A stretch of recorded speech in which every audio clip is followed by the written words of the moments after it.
Quick intro. Hi guys, SunBunz here. I just want to apologize up front before you listen to the podcast that I interrupt the Exiled Draco way too much. We actually haven't spoken in over like 4 months. I've put this podcast on hold for the longest time. It's not the first podcast I ever did, but it's the first one I'm uploading to my channel. I hope you enjoy it. So if I interrupt him, I just wanted to apologize up front about that. I was listening to it and I was cringing like, damn it, SunBunz, shut up. But if you have 2 hours to kill, you got nothing else to do, like you're walking on the treadmill, you're doing chores, mopping the floor, whatever, and you need something to listen to, you're gonna enjoy this because we actually talk about a lot of different shit, and he is really cool. I hope you enjoy this, and I hope you might consider subscribing to him. Also, I want to thank the artist who made this awesome artwork for this particular podcast. Thank you so much, and I'll have all the links in the description, as always. Enjoy! Hey, bunholes, this is SunBunz, and this is my first podcast, and I want to welcome a very special guest, the Exiled Draco, aka Exile. If you guys remember that video that I collaborated with him as a feminist judge where I'm wearing the purple wig, this is the man behind the magic, and I wanted to introduce you guys to him and his channel and just bullshit with him for a while. Welcome. Well, thank you. I've been told by you that Mark said that video was very high school looking. He did. He said it reminds him of the those public campus stations where kids make like homemade movies, and it did give me that vibe, but it was charming in a way. Because I do not have the money to spend on cool cameras, lighting things, and I don't. And the funny part is, I actually have gone to numerous places to ask people, "Hey, is it okay if we film here?" And they say no. Because I know a lot of people say we should avoid asking because they'll probably say no automatically. But I'm like, no, let me just ask them first. Mm-hmm. And a lot of them have said, because if someone gets hurt, I'm like, all we're gonna be doing is standing in place. Who's gonna get hurt? They're, they just don't want to be held accountable. It's hard to do shit like that. A lot of directors. Thanks, Obama. A lot of directors actually do it without permission. Yeah, I would if I wasn't had family, friends, a fiance, and all that stuff. I probably would risk my life. I hear you. So when did you start making videos, and how'd you start on YouTube, and where did it begin? Oh, roughly 8 years ago, I used to have an old channel called 2K Dragon. It used to be my old handle, and I kind of actually got away from that because it belongs to a more character of mine now. It's not really me anymore. It's more him. It's weird. I write little characters. And my very first video was with several screenshots from, well, not screenshots, but several pictures from Paint, and it was me making a satire anti-masturbation video. I don't think I saw that one. Oh, I think I still have it in my hard drive somewhere. I must have found it and kept it somehow. It was before I realized how deep voices work, so my deep voice was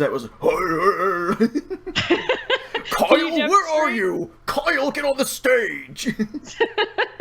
That sounds like a South Park character. Yeah, no, and like I said, it was drawn on Paint, so it might as well be South Park. Oh yeah. And then I just started making random other videos, and then I found Halo, and my very first Halo test video was a whole camera shot before I learned how camera angles work.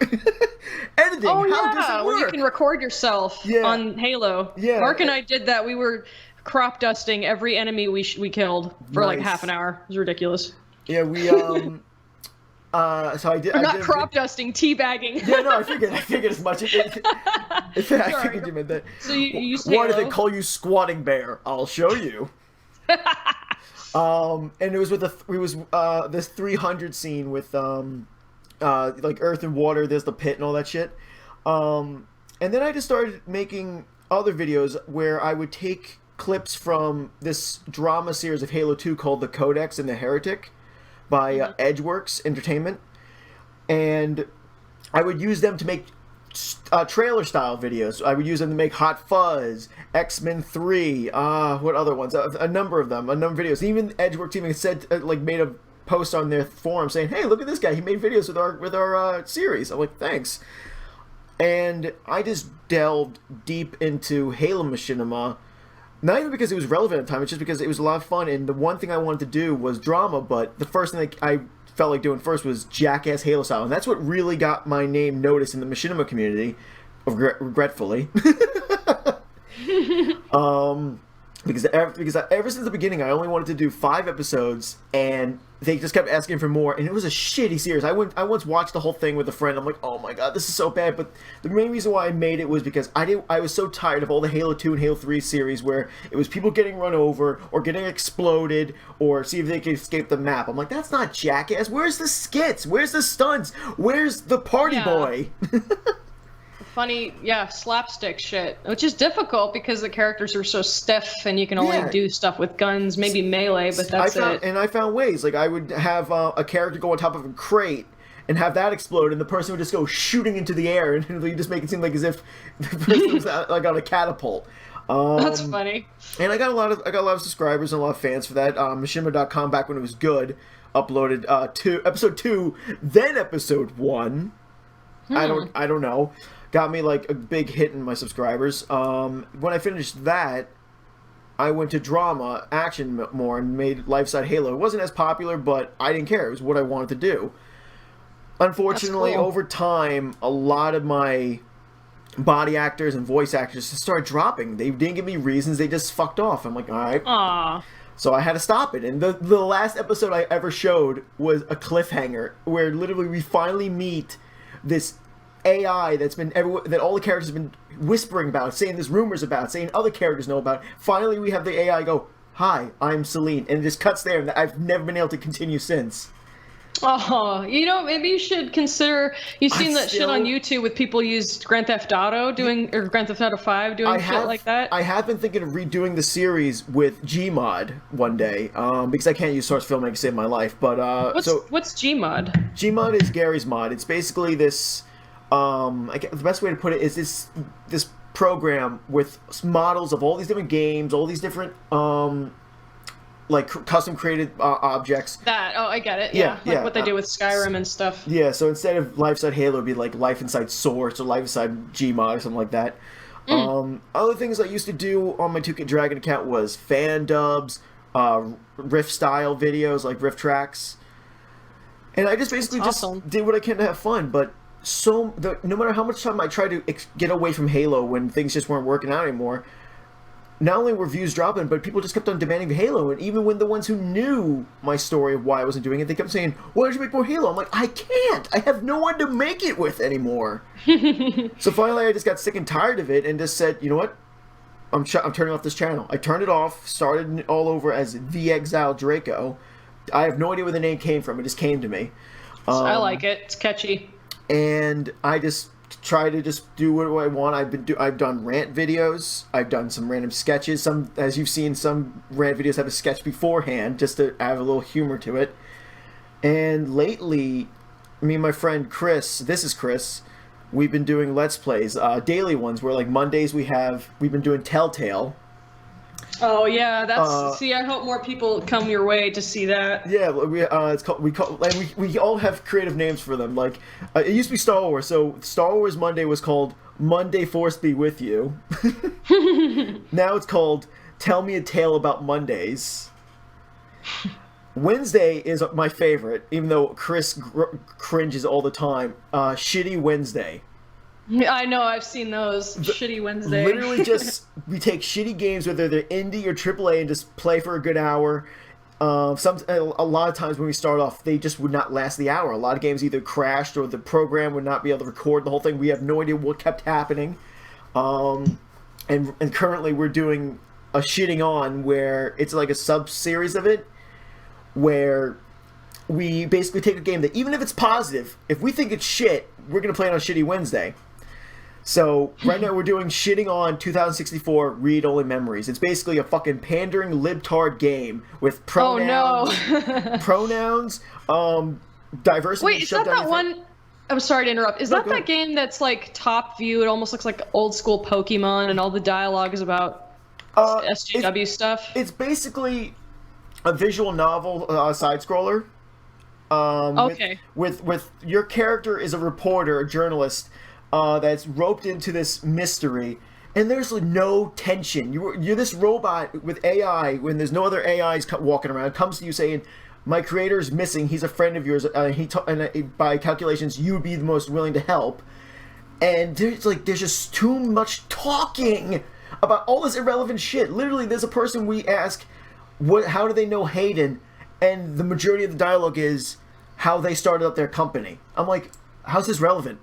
That's really bad. How's this at all relevant? But it has so many positive views that me and Chris said, no, we're fucking making fun of this game, so we call shitting on that.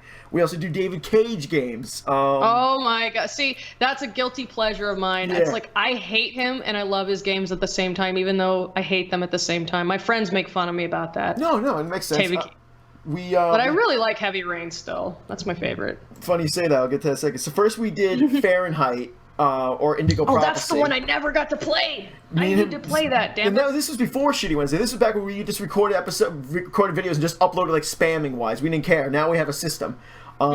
We tried to do Omicron. Oh my god, it was so boring. We could not handle it. We had to stop. Then me and my fiance Kate, we did Beyond. She played Jodie. Dear. She played Jodie and I played Aiden. And that was fun. We swapped back and forth, having fun with that. Now, the next one is Heavy Rain, after we finish ROM. And it's me, Chris, and Kate.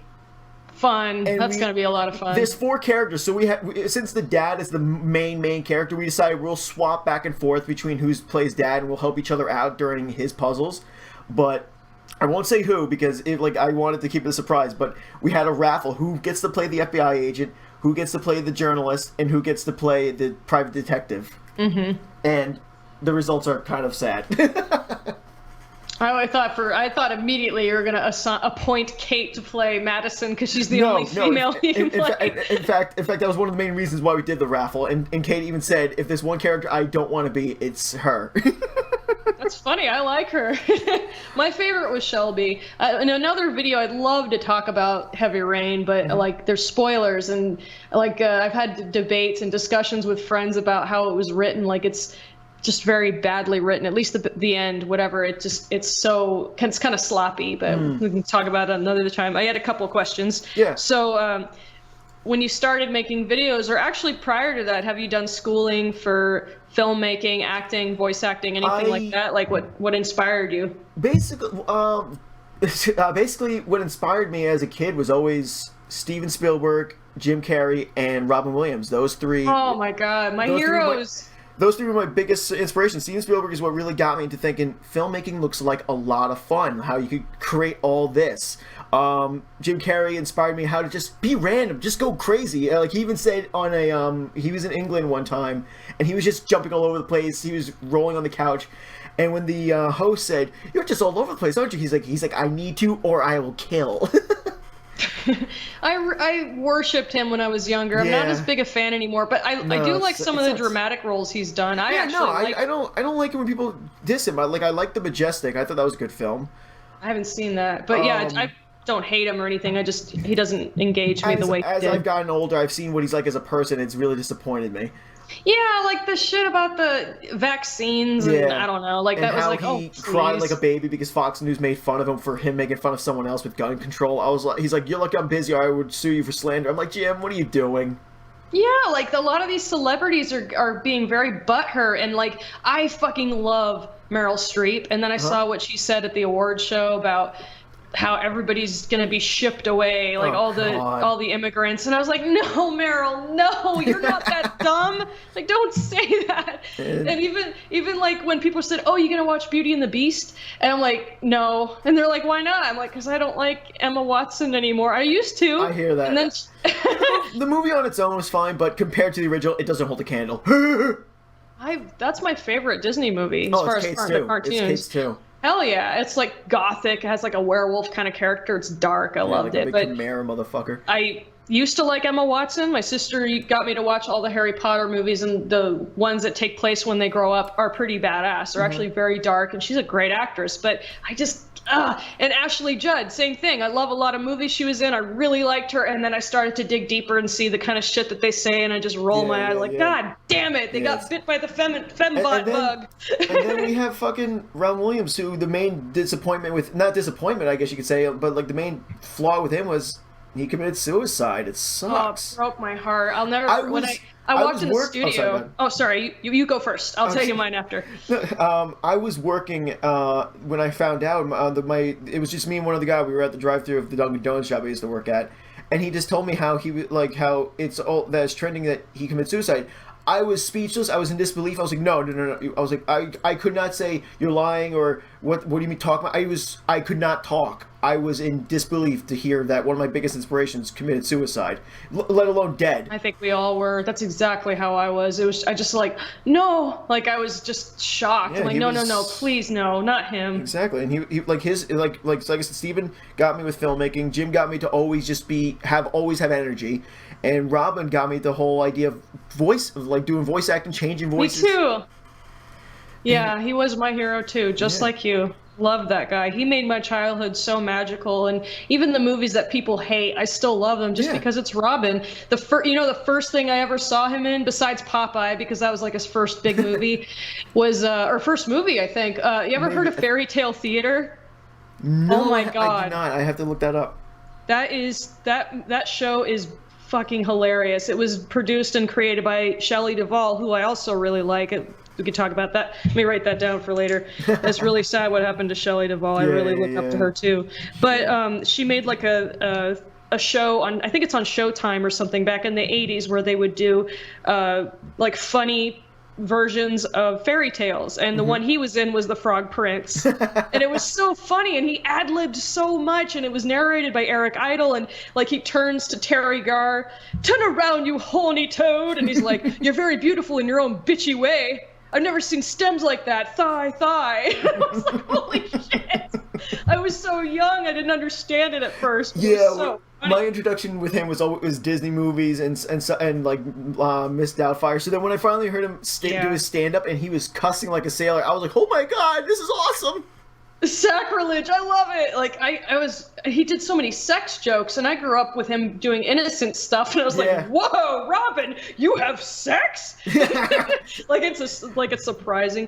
It's sad. He had a daughter. Did you know his daughter's name is Zelda? Zelda, because of the game, yes. The game. I even saw a commercial he did. It was so cute. He had that majestic beard. Oh God, he looks awesome with facial. Where did he get that beard? He's a hairy dude. They have shaved his arms so much. Like, remember Hook? You saw a headache comedian. They had to shave his arms for that movie. He's like a gorilla, poor guy. Yeah, but I loved him. So I was heartbroken. One of my favorite jokes that he ever did, because you could use it in almost any context, especially with SJWs and feminists, where he said, "This was the ascent of man. You stand over there." Wait, what? This was the ascent of man. You stand over there. Bless him. But real quick, since we sidetracked a little, so that's Shitty Wednesday. And just to wrap up, on weekends, Friday, Saturday, and Sunday, what me and Chris are doing is Final Fantasy weekend, and we've completed 10-2. We just finished 9, and we're just starting 7, and we're gonna do. Oh wow! We're gonna do Dirge of Cerberus because I love that game. I don't care what anyone says. And we're thinking of probably gonna have to put it on Vimeo or something, but we're thinking of tracking the Advent Children movie. Oh wow, yeah, I wasn't a fan of the Advent. I still haven't beaten 10-2. Was it any good? What do you think? It depends on who you ask. For those who like 10 and also like the fact that it's another like drama game, let me put it this way: people, like, the biggest criticism people give it is how the first game is about learning to let go because of death. Excuse my squeaky chair. And then the second one, people say it breaks that message because you go and look for Titus. And that seems to be a big wreck, because never at any point does it say she's looking for Titus. It says she's looking for spheres because she found Titus. Something mentioned about 10 was a spoiler. I had to censor it, but continue. Basically, He said the first Final Fantasy X was a little more depressing, and it was about like realization, letting go. And 10-2 has a totally different feel. Yes, 10-2 is more what happens after you save the world, and obviously something dramatic does happen, halfway through the game or even later. But it's nice to play a Final Fantasy game where not everyone around the corner is depressed about something. Yeah, it's nice to see a game where not everyone's talking about some grand scheme happening. It's just you hunting spheres, and if you know to go do side quests, it's side quests galore. You need to play 15. I've been watching Mark play it. We are going to play 15 eventually. It's fantastic. That's the best one I've played since 10. And it's such a feel-good game. It does get, Mark told me it gets very dramatic, very kind of sad, but awesome at the same time. But the first half, or more than half, you're just these 4 really funny guys going on trips and camping and making food and fishing. Like, everything's so fun. And the best of all, they're almost like aware that they're in a Final Fantasy game. So after they kill like monsters, the blonde kid who looks just like Cloud, he'll go da da da da da da da da. And I was like, holy shit, that's awesome. It was very, very lighthearted. Just keep in mind that Ignis has developed a new recipe. That is my favorite. Mark and I crack up every goes, that's it. What? I've come up with a new recipe. I love that for some reason. I guess fishing too. Before we move on from the Let's Play thing, I should just quickly warn everyone that my Let's Play, since they're daily, not every other day, and we're doing more than one game, and Final Fantasy Weekend is all 3 days, each upload is an hour long. We did not want to make my channel pure Let's Play where it's like every other day, here's 20 minutes of something else. No, if people are willing to watch a 40-minute to an hour-long episode of some TV show every week, they could do the same for a YouTube channel. I know people on YouTube have very small attention spans, but that's just how we decided to do it, so we don't have, like, months of content waiting to be uploaded. Yeah, you'd be surprised. The people who watch me, like, I did 2 videos where I just talked, and they said they really enjoyed them. I don't get that many views as much, but it's because I'm not uploading as much as you. But yeah, like, some people that I know, they like to listen to videos. If they can't actually watch it, they'll plug it into their phone or whatever at work and listen. So definitely, me and Chris talk a lot, and we don't just talk about the game. We actually do talk about a lot of the bullshit that I would rant about, but I don't have as much motivation just to do ranting anymore. I don't like being as mad anymore. But but if a topic does pop up, I will make a video separately about that, no question. That's what I love about gaming videos. Like, that's why people watch Game Grumps. Like, I have some of the best conversations while playing video games because it engages thoughts and different things and ideas, and it brings out the creative side. No one tell Chris this, but I actually need him, because if I was doing solo Let's Plays, I would not talk as much. That's kind of why I want to do podcasts, because sometimes I get brain farts and it's hard for me to like think of new things to say, and I like to engage with other people, and there's more people that I want to do podcasts with. And I feel like such a jerk. I've put this on hold for I don't know how long, probably 3 months. Stop it. Well, it's just because I was between jobs, so much shit happened. It's finally calmed down, exactly. so. And the good news is I get to choose my schedule, so I'm going to be able to choose when I work and when. But there's going to be times where I might have to work more, and times where I'll take a break. So that's fucking awesome. Yeah, and I have a state job, so literally if I have enough time, I could literally take a whole week off and just be paid for it. I never do. I feel like I'm one of those weirdos that says I'm okay with going to work today. I don't care. Wow, that's awesome. Then again, it's a state job where I don't have to deal with people, customers. That is. Yeah, see, that's what I was afraid of. I was going to have to go back to that shit, but fortunately I didn't. But we'll see. Cross your fingers. Yeah, seriously. So his series, definitely, guys. I mean, I don't know how long we've been talking about, like over a year, maybe? Yeah, roughly something like that. I found him through a rant video he did, and he was also a gamer, and I loved the effects that he does for intros, outros, and he gave me a lot of pointers on how to like do certain things on Sony Vegas, even though I'm pretty good at it, but I don't think I'm as good as Exiled. But you definitely use a lot more. You definitely used a lot more clipping and editing, cutting clips than I do. But I feel like that's because your style is fast. I've noticed that. My style is. Yeah, I like fast. I feel like my style. I feel like my style is loud. Like if there's something I have to get loud about, I will. But I will have a build up to it sometimes. I think you're right. I don't do jump cuts, but when it comes to like little skits or clips, like I just finished a video about the Mass Effect, the new Mass Effect game creations, and I'll throw in a clip or two that's really silly out of nowhere, but it's in context with what I'm talking about. Yeah, it's kind of fast. But I don't know where I got that stuff. Maybe, you know what? I probably got some of that from the Nostalgia Critic. Yeah, probably. I really look up to him. A lot of things are kind of meh, and I'll talk about that another time. But I still really like him, and I watch every video I actually have not watched anything about him lately. I just lost interest, sadly. It's what's understandable. That's his style really changed. I noticed that his skits are actually getting a little better. Some of them are kind of meh. Some of them are, but his studio. I remember how empty it looked because now he has enough money. He got to rent a studio with like a wardrobe thing with props and cameras, and now it's packed with stuff. Like it's pretty awesome. I think what was like a big hit to me as a fan was when he made that episode where he like time traveled to his younger self and like did an example. Room. Huh? That was the room. No. Maybe not. Oh. It was I think it was like when he was reviewing the Cranks or something, Christmas with the Cranks, because he was telling he didn't want to put any effort into it. He wanted to do it how he used to do it, and he seemed to be making fun of himself to an extreme where it's like he hated how he used to do it, and I felt like it's okay to not be like a fan of your previous work, and hell, that's with me and Jackass, but it really just seemed to be loud about it. And I'm thinking to myself, dude, you were hilarious like this. I don't know why you hated yourself so much about it. Well, I think he's just self-roasting and exaggerating. Like maybe, I can exaggerate how I act, and it's way over the top, and that's understandable. So I think he's just having fun with it, and people grow and change through time, and his style in the videos change through time. So just like we did. I mean, like what did you first started uploading with your Exiled Draco channel? Like the first things you started to upload on that? It's a bit like, I guess. Well, I mean, that's like a half question. You could say, because the first thing I did was upload videos that were more personal favorites of mine from 2K, like my Fandubs, because I put a lot of effort into those. Like, hell, the Dot Hack GU movie I did, that took like 3 months. Oh my god, I remember Dot Hack. Yeah, no, PS2 game. It was a simulated MMORPG. Damn, that's old school. Yeah, I only played a little bit of the first one. They did a Dot Hack GU trilogy OVA. It's like an hour and a half long. It was only in Japanese. Mm-hmm. And what me and my friends used to do is, if we found something we really liked, but it was only in Japanese, we would fan dub it. First, we did it with The Last Order with Final Fantasy VII OVA.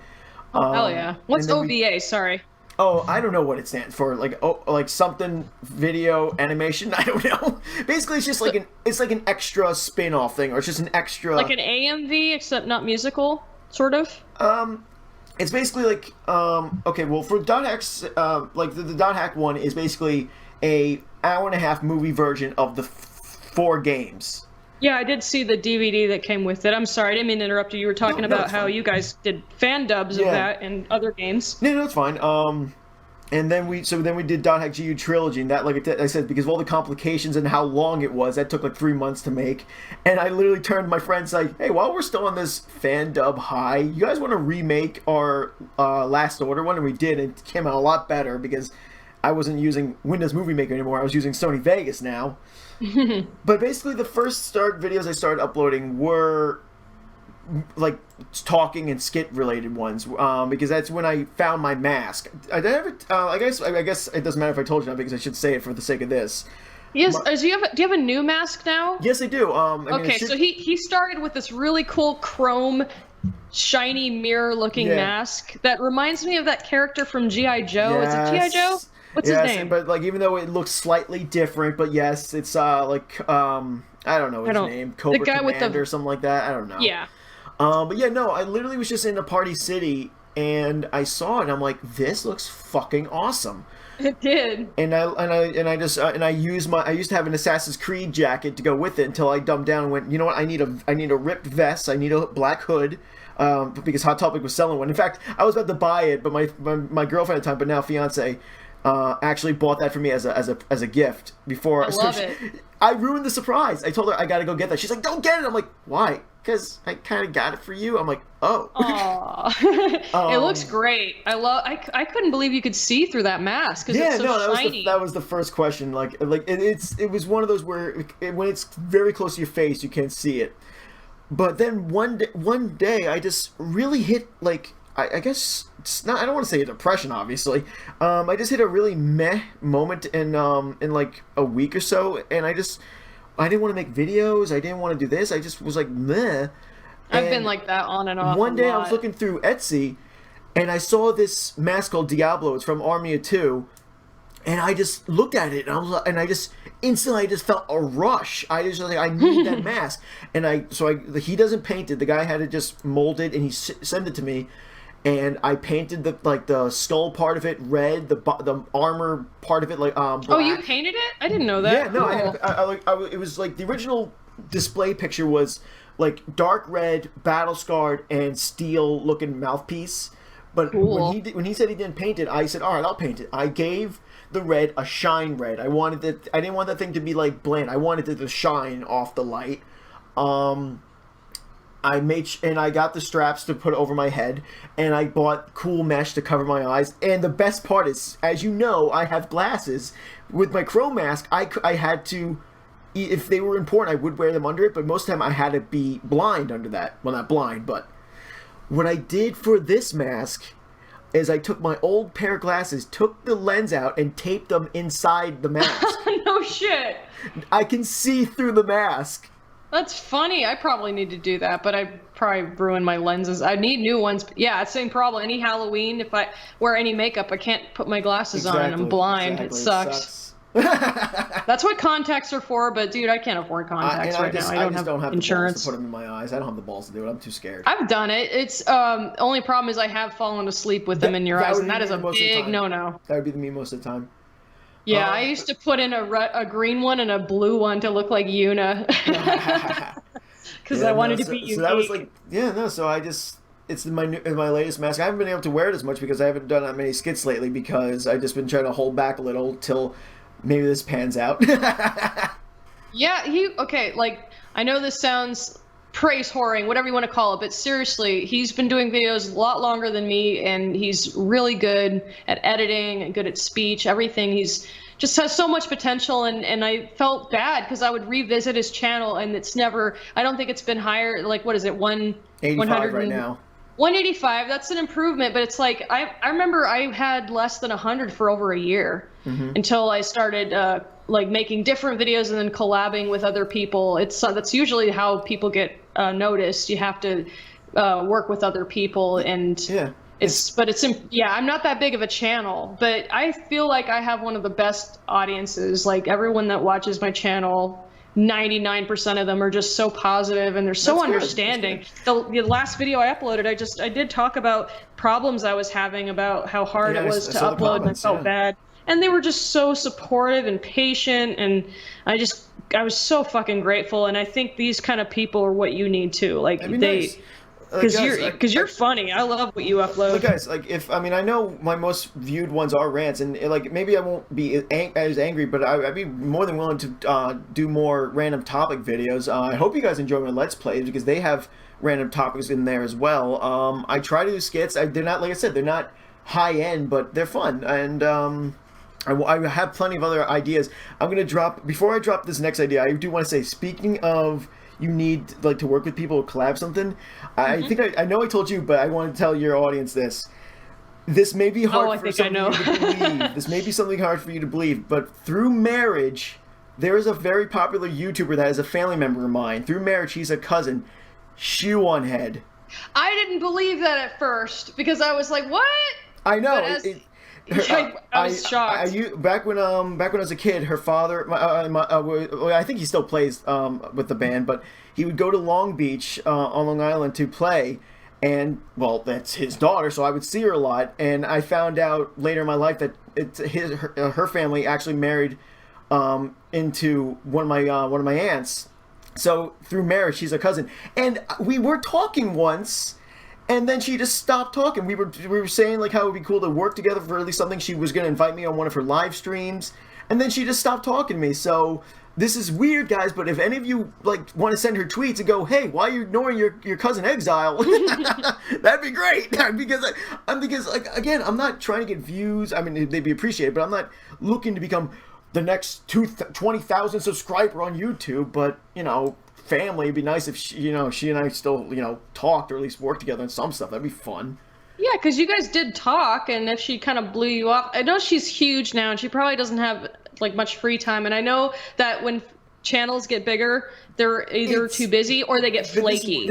She might just be flaky. But this is the weird thing. She gave me her Skype that she actually uses to talk to actual friends, not just when she was giving me her Skype name. At one point when it was on Skype, I saw Sargon on her list, so it was an official Skype of hers. Yeah, of course. So So bummer. I hope like you I get in said, touch with her I don't again. hate her for it. I just would like an answer because I've had, and we've all been there. I know it just still sucks every time though. We've all had those friendships or relationships that just where they just vanish, and you go, can I at least have a reason? That's happened to me, and I do have a lot of friends online. A few of them are close, you included. But I had a friend that just stopped talking to me. Like we were friends for like a year and a half, and we talk every day, and then it just kind of stopped, and I thought something was wrong, and I'd ask her like, is everything okay? And she'd be so short with me, like, it's fine. And then it went from that to no communication at all. And I'm like, all right, maybe something's going on in her life, so I'm just going to give her time. I'll give her a fucking year. Then if she remembers me, then I'll know she still wants to be friends with me. No contact since then. And that was, I don't know, 3 years. It's funny, though, because literally the whole just drop and no talking thing is literally how a relationship of mine that nearly lasted 2 years had gone. Mark and I were friends with a couple, and they were so sweet, and we loved hanging with them, and they just stopped calling and never come visit, like, just nothing. Yeah, like, they completely. sucks. But I think it's when people have problems in their relationship, when they argue. That's what's awkward. Is Mark and I became friends with a couple people that were couples. Like, I got along great with the wife. He got along great with the husband. Even though we're all friends, you know, we could have girl time, and he has bro time, you know, and.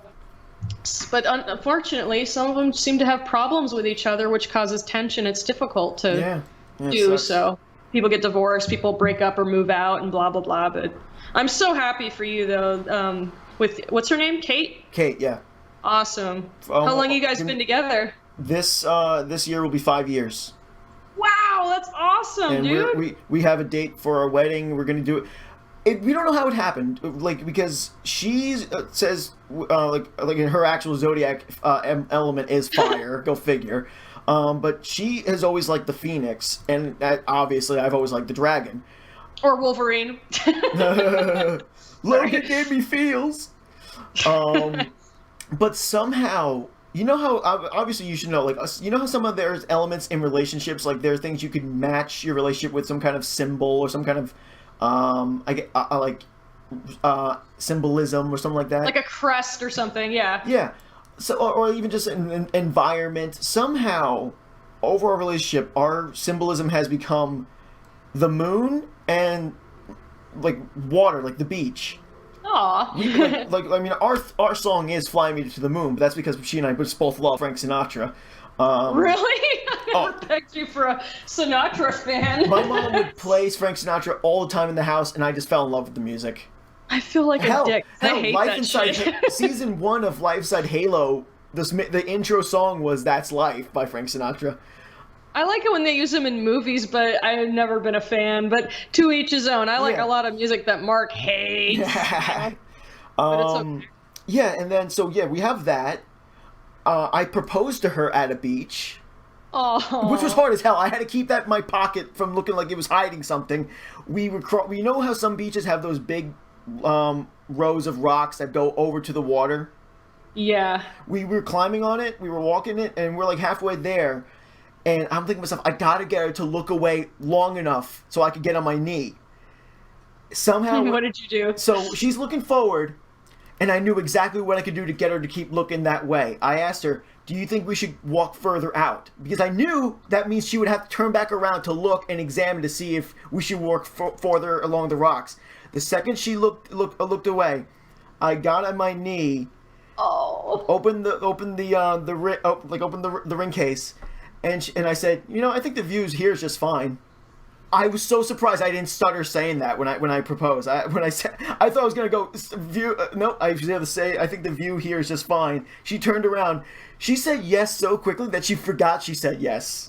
Oh my god, that is so cute. I'm such a sucker for that shit. Yeah. I know it's silly. Mine was yes, not nearly as go ahead. scenic.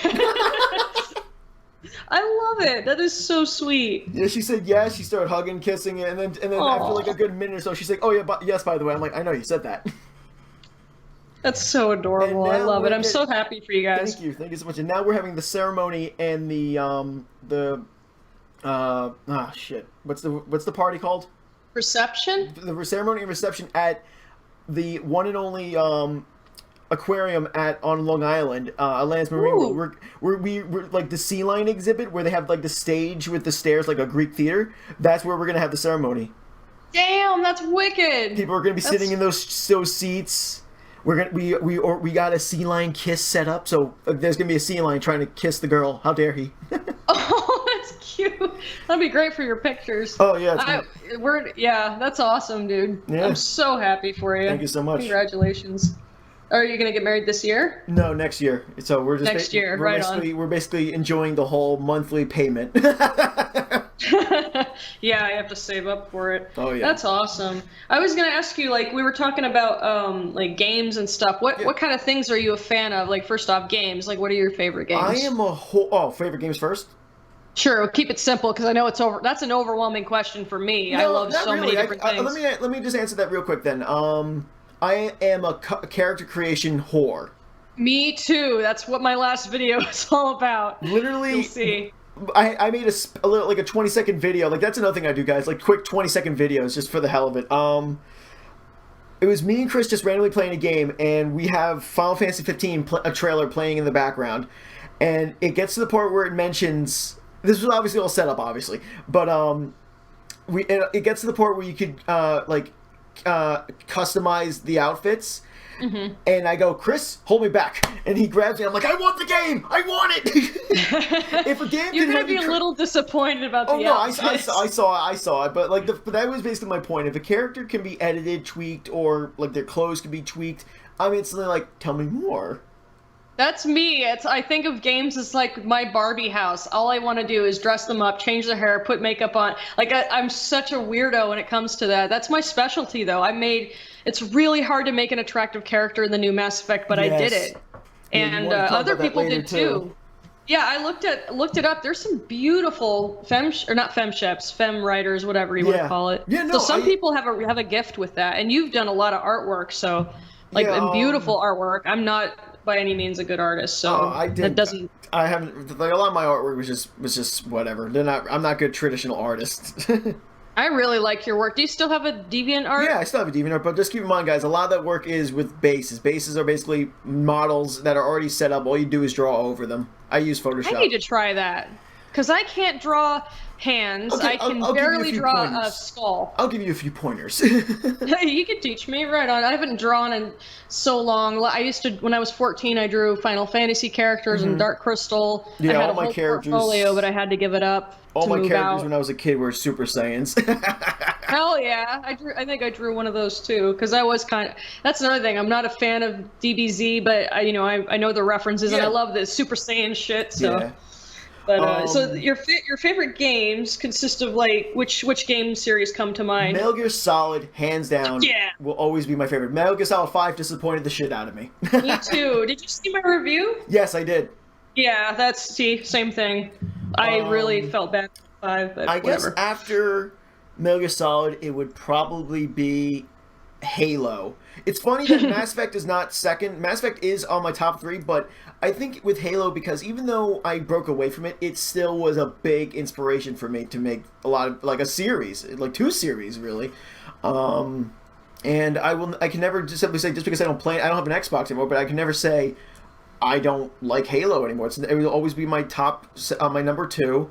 In fact, thanks to those Russian hackers, no, I'm kidding, those modders, I actually have the that Halo online game, LD Rido, on my computer, and I play it on occasion because I just can never get enough of Halo.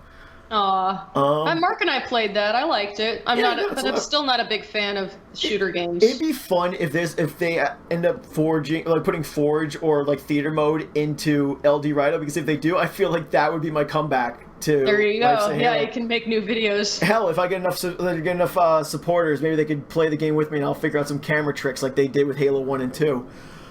People could, like, send you requests of what kind of skits they want to see, too. Like, you can get the audience involved. Exactly. That'd be fun. Exactly. What I was going to say, though, with the character creation is I'm kind of boring. Every time you can edit their face, I always try to make the face look like me. And I used to. I did not that for lots. some bullshit, like, you need to see yourself in a game in order to feel immersed. No, it's because if I'm going to play a game and make choices that are all my choices, I want the character to be me then. I used to be. I used to spend like Oblivion. I spent 3 hours making my character look like me with a fucking mirror to my face. I wasted 3 hours of the Mass Effect Andromeda 10-hour trial just trying to get the right face. Wait, you spent how long? 3 hours because I'm like this. Oh, dude, I thought 90 minutes was bad. No. Let me just explain. The men are butt ugly though, so yes, I don't blame you. I hate all the hairs. All the hairs are hippie faggot hairs. The only hairstyle I liked was the one that looked like Trunks from Dragon Ball Z with the bangs I that thought the parted. hairs were okay, but only like 2 or 3 of them. Yeah, no, and I hated that. Like, oh, okay. Before I go on that rant. I made the face. And that's how I was always with every Mass Effect game except for 3, obviously. If the face doesn't look good after, like, even if I play at 2 hours of playing the game, if the face doesn't look good, I'll start over. I don't care. I want that face to look good. I'm so close to doing that because I feel like my character's eyes stick out too far. But I did make a femme rider, and she looks hot. In my opinion, I think I made a hot femme rider. I can't wait to play her after I finish Night. Yeah, I named him. Do you have any pictures? I'll email you one. You could throw one up if you want. What'd you name her? Since I named the male Knight, because the irony, a long time ago I made a Knight Rider. No. That was the funniest part about it. But the irony is, I did make a sci-fi character a long time ago with the name Knight because the irony of having a guy named Knight in sci-fi, not medieval. So I'm thinking to myself, what could be the gender-bent version of Knight? I know, Priestess! Priestess Knight Rider is what you named him? His name is Knight Rider, and her name is Priestess Rider. Oh, I was like on a name generator. There's a website. It's pretty cool. It'll help you find names of anything, characters, weapons, whatever. And I couldn't find a name that I thought would suit her. And you're probably going to think I'm an SJW. I don't know. But I do like diversity. I like to make black characters. I don't know why. That's fine. Somehow I made a black femme shep that looked so much hotter than all the others that I tried to make. And I was like, I love her black lipstick. She's the only one who looks good with the black lipstick, and the haircut looks good. And I fell in love. I was like, this is awesome. This is the character I want to. Because there's different characters. If you like what you create, that's all that matters. Yeah, like I like in Walking Dead, Michonne's my favorite character. There's a movie called Strange Days, and I'm a huge fan of Angela Bassett because she's strongly built, she's gorgeous, she's got dreadlocks, and she kicks so much ass. So that's kind of like the kind of character I like to make in games now. I think she's one of Kate's favorites. She watches the show. She's beautiful. And when I made my Black Rider character, I just the same kind of design, black hair, black lips. And kind of subtle, but I don't know. I just, for some reason, I either like to make them African American, what have you, or Native American. In Skyrim, I made a Red Guard, but it was like a Native American. Skyrim is like the only game I could think of where I didn't play. I played myself, but I didn't make him look like me. I actually love playing one of the lizard guys. I don't have. Guardian. Yeah, they're pretty cool. But all right, so you ready for my little rant I was about to say? Sure. Go for it. Okay, so we've seen the limited choices, obviously, and when you look at Dragon's Inquisition, you wonder, where did BioWare at Montreal get off? Like, the previous game by BioWare themselves was, the character creation was fine. Why did one? Huh? Which one were you talking about? Which BioWare game? Mass Effect 3. Oh yeah, wasn't Inquisition pretty good? Character creation? I made the guy look very close to me, so that's all I needed. But but then Andromeda, there's no choice of cycle of eyes, extra noses, extra eyebrows. It's just simply, here's the face. All you can do is tweak off that face.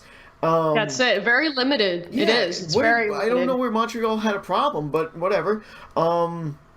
I think it was just rushed. I think everything was rushed. Probably. That's why everything feels half-assed. Where I really got pissed off, because with Shepard, I can understand him not having bang hairstyle because he's a soldier. She's a soldier. Soldiers don't want hair in their eyes. I can understand that. I mean, sure, it's some modded femsheps with, the long hair looks nice, but in the end, these two are meant to be soldiers, and soldiers don't have long hair in front of their face or, going around. They don't have flowy hair. So I understand that. But at least he had a hairstyle that had somewhat bangs. That worked for me. But Ryder, he has such shitty hipster-looking hairstyles. They do look like, that's what I said, hipster, especially the one with the ducktail. He just needs those glasses. This is where I raged so much. I was traveling Harvel, And I see it's after you colonize it and you start seeing humans around the outpost. I don't think I've made it that far yet. Wow. Yeah, I even though I've been doing completionists, I've been playing nonstop, so I can't help it. Yeah, I'm way behind. I just finished like the first mission on the first planet. That's gotcha. it. So sorry. Okay. Yeah, so you on Harville, after you do the outpost and the humans start showing up everywhere else, there's a guy with a hairstyle that looks similar, and I don't care what anyone says about the game, but there's a guy with a similar hairstyle to DMC Dante, with like the bang and the haircut and the trim. I love that haircut. I had that haircut for a while. That was my hairstyle for a while. Little bangs, like trimmed sides and back with the top. It's like a shaggy hair. Yeah. When I saw that on this NPC, I was fuming. I was like, what the fuck? Why isn't this not a choice? This would be my hairstyle. What? Yeah, like I was pissed that Miranda had long hair and then you'll play later, especially when you get to the more scoundrel outposts, basically the Mos Eisley wannabe planet. There's people with one discolored eye or one scarred eye. I'm like, why is this not a choice? It's not fair. You should be able to do that, right? So basically, it's not about whether there's limit or not. The fact is, there are these options in this game. They have the code to tweak character models, but they didn't put the exact same code in the character creation, and that makes no sense to me. You know what I bet they're gonna do? Fucking microtransactions or DLCs. A patch that'll put them in the game. But hell, I mean, they don't have season pass, so they might. I wouldn't doubt it. That sucks. I know people on PC will be able to fudge with that and do it. In fact, maybe this is like one things they were smart about, but this is why there's not so many mods with Inquisition. And Mass Effect Andromeda uses the same engine. Frostbite apparently is a very complicated engine. A lot of modders can't really get it to work with their things. Gotcha. Because it's on Unreal Engine's what they used to use, right? Yeah, I think so. So we're not. Yeah, exactly. Actually, so we're not going to see a lot of mods for Andromeda because Frostbite is just too complex apparently. God damn, that's a bummer. See, I usually flip my shit like that too, but more internally, and I'm like, God damn it, that's not fair. Obviously I don't have enough legway on Twitter, but I still send a tweet to BioWare saying, what the fuck? Yeah, I've done a lot of what the fucks to them too, and I don't hate them, and I don't think this game's bad by any means. It's just it's very hard. It's hard not to cringe during conversations. Oh yeah, though. Have you heard about the new Asari thing with the pronouns? What? Okay, what are the Asari? They're female. All female, right? Technically. All female. Well, they're all female, but they can have gender roles when they are parents, sort of. There's one of the, you know how like people have conversations, you walk by, you could eavesdrop. Mm-hmm. One of the new alien races is talking to an Asari, and the Asari says that there are Asari that use male pronouns. I'm like, fucking excuse me? Well, that's true though, because remember Liara's other mother? AKA dad. I'm glad you said it because literally you can ask her, so you're like her daddy, and she even says, "I guess you could call that," but like, it just seemed like this never showed up in any of the games, and all of a sudden now this is a thing. What a coincidence! Maybe they're making fun of it, and I need to explain something just real quick in case anybody doesn't know what the hell. I will give you that. Maybe. The Asari. In the Mass Effect games are a race of these very beautiful female aliens with like blue. They have blue skin and their heads kind of shaped almost like an octopus. That sounds disgusting, but they're actually very beautiful.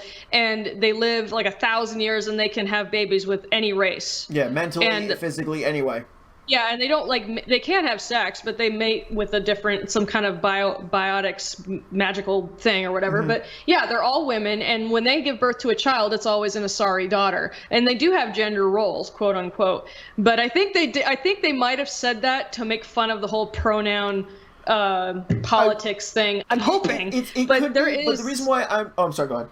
I think there is an influence of the SJW stuff in games more than before because a lot of them are going into gaming and they'll go to like the drawing board and be like, I think this is offensive, we need to change it kind of shit, you know? Yeah, like the character Liam, he doesn't say anything directly, but there are a number of times where he talks about emotions or unintentional offense towards another character. I'm like, shut the fuck up. Yeah, like stop walking on eggshells. Just because we do that in real life, you don't have to do that in space. Yeah. That's why I like so they don't even like obviously I contribute a lot to the team too, but give the guy was fucking racist obviously, but give him credit. The lead gameplay designer of Mass Effect Andromeda is one of the things that's like the biggest point for Andromeda for me. The gameplay is solid. I will admit to it. He's a fucking racist. I credit a lot to his team. That's what is a big driver for me with Andromeda. The gameplay is good.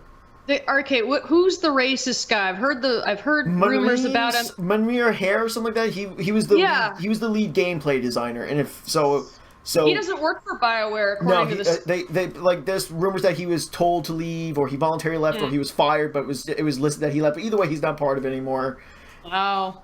I don't know if the racist thing's true. It seems a little far-fetched. I mean, anything's possible, but you did see his tweet? I don't believe everything. I did. I saw a screenshot of a bunch of tweets, but people can fabricate tweets. I'm not defending him. I'm just saying I don't know whether or not it's true. Well, there was a picture of him holding a cup saying "white tears."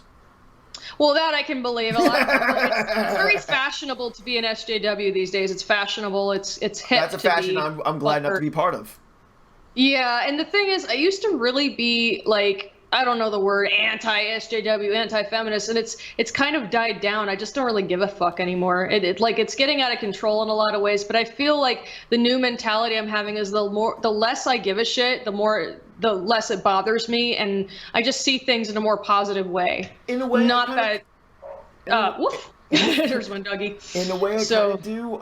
In fact, I embrace on my Tumblr. It's becoming a lot of a shit posting thing on Tumblr. Never use Tumblr. He uses Tumblr. Yeah, no, I understand that. In fact, another friend of mine uses just a shit post on my profile page. It used to say, like my normal, like, hey, I'm just a guy that likes to play video games, likes to rant. Now it says, the title on my Tumblr page says, Nazi supremacist crusader.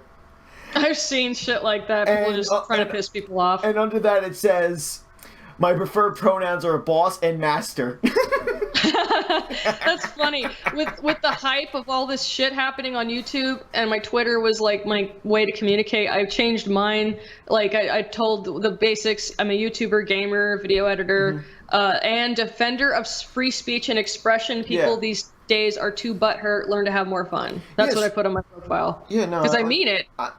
You've seen videos where I just got heated because free speech was being demolished in some way. That's where we were both very passionate about that, because we want to be able to have the right to just speak freely without I've consequence. said over the years that I would, if I could have a conversation with someone and we disagree 99% of the time, if we could at least talk, that's all I want.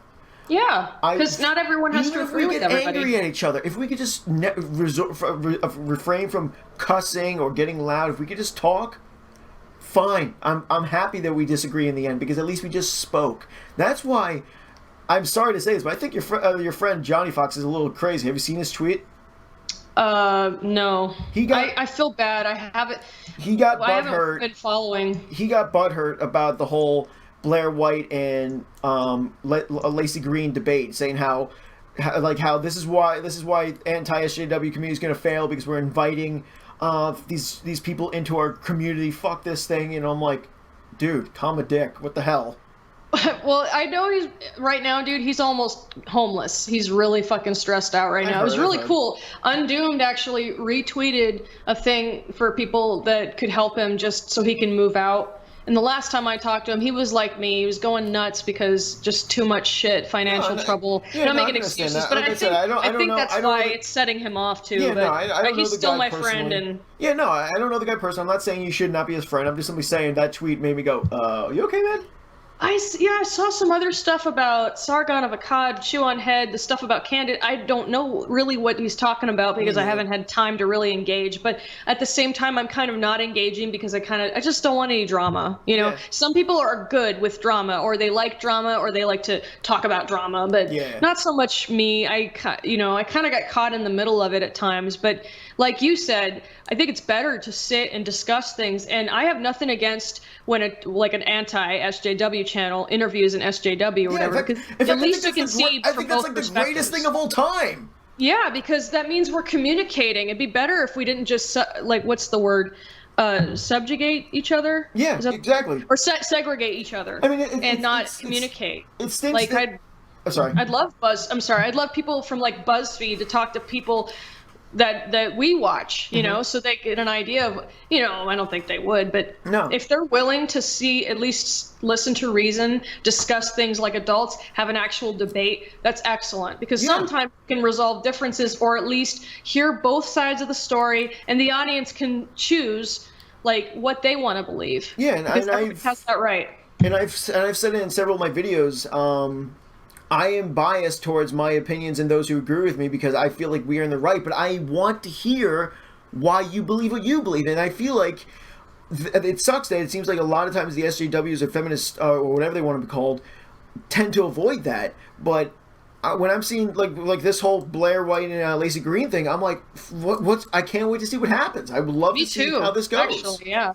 Even though I don't watch too much of her lately, I mean, I really like Blair White. I don't know why I stopped watching her, though. It might be, I don't know, maybe it's because, this is going to sound stupid, but in some, like, I still watch Undoomed. It's been a while since I've watched him, too, but when you roast an SJW, so to speak, it's amusing, but sometimes people get a little carried away, and they kind of go into borderline bullying, I guess.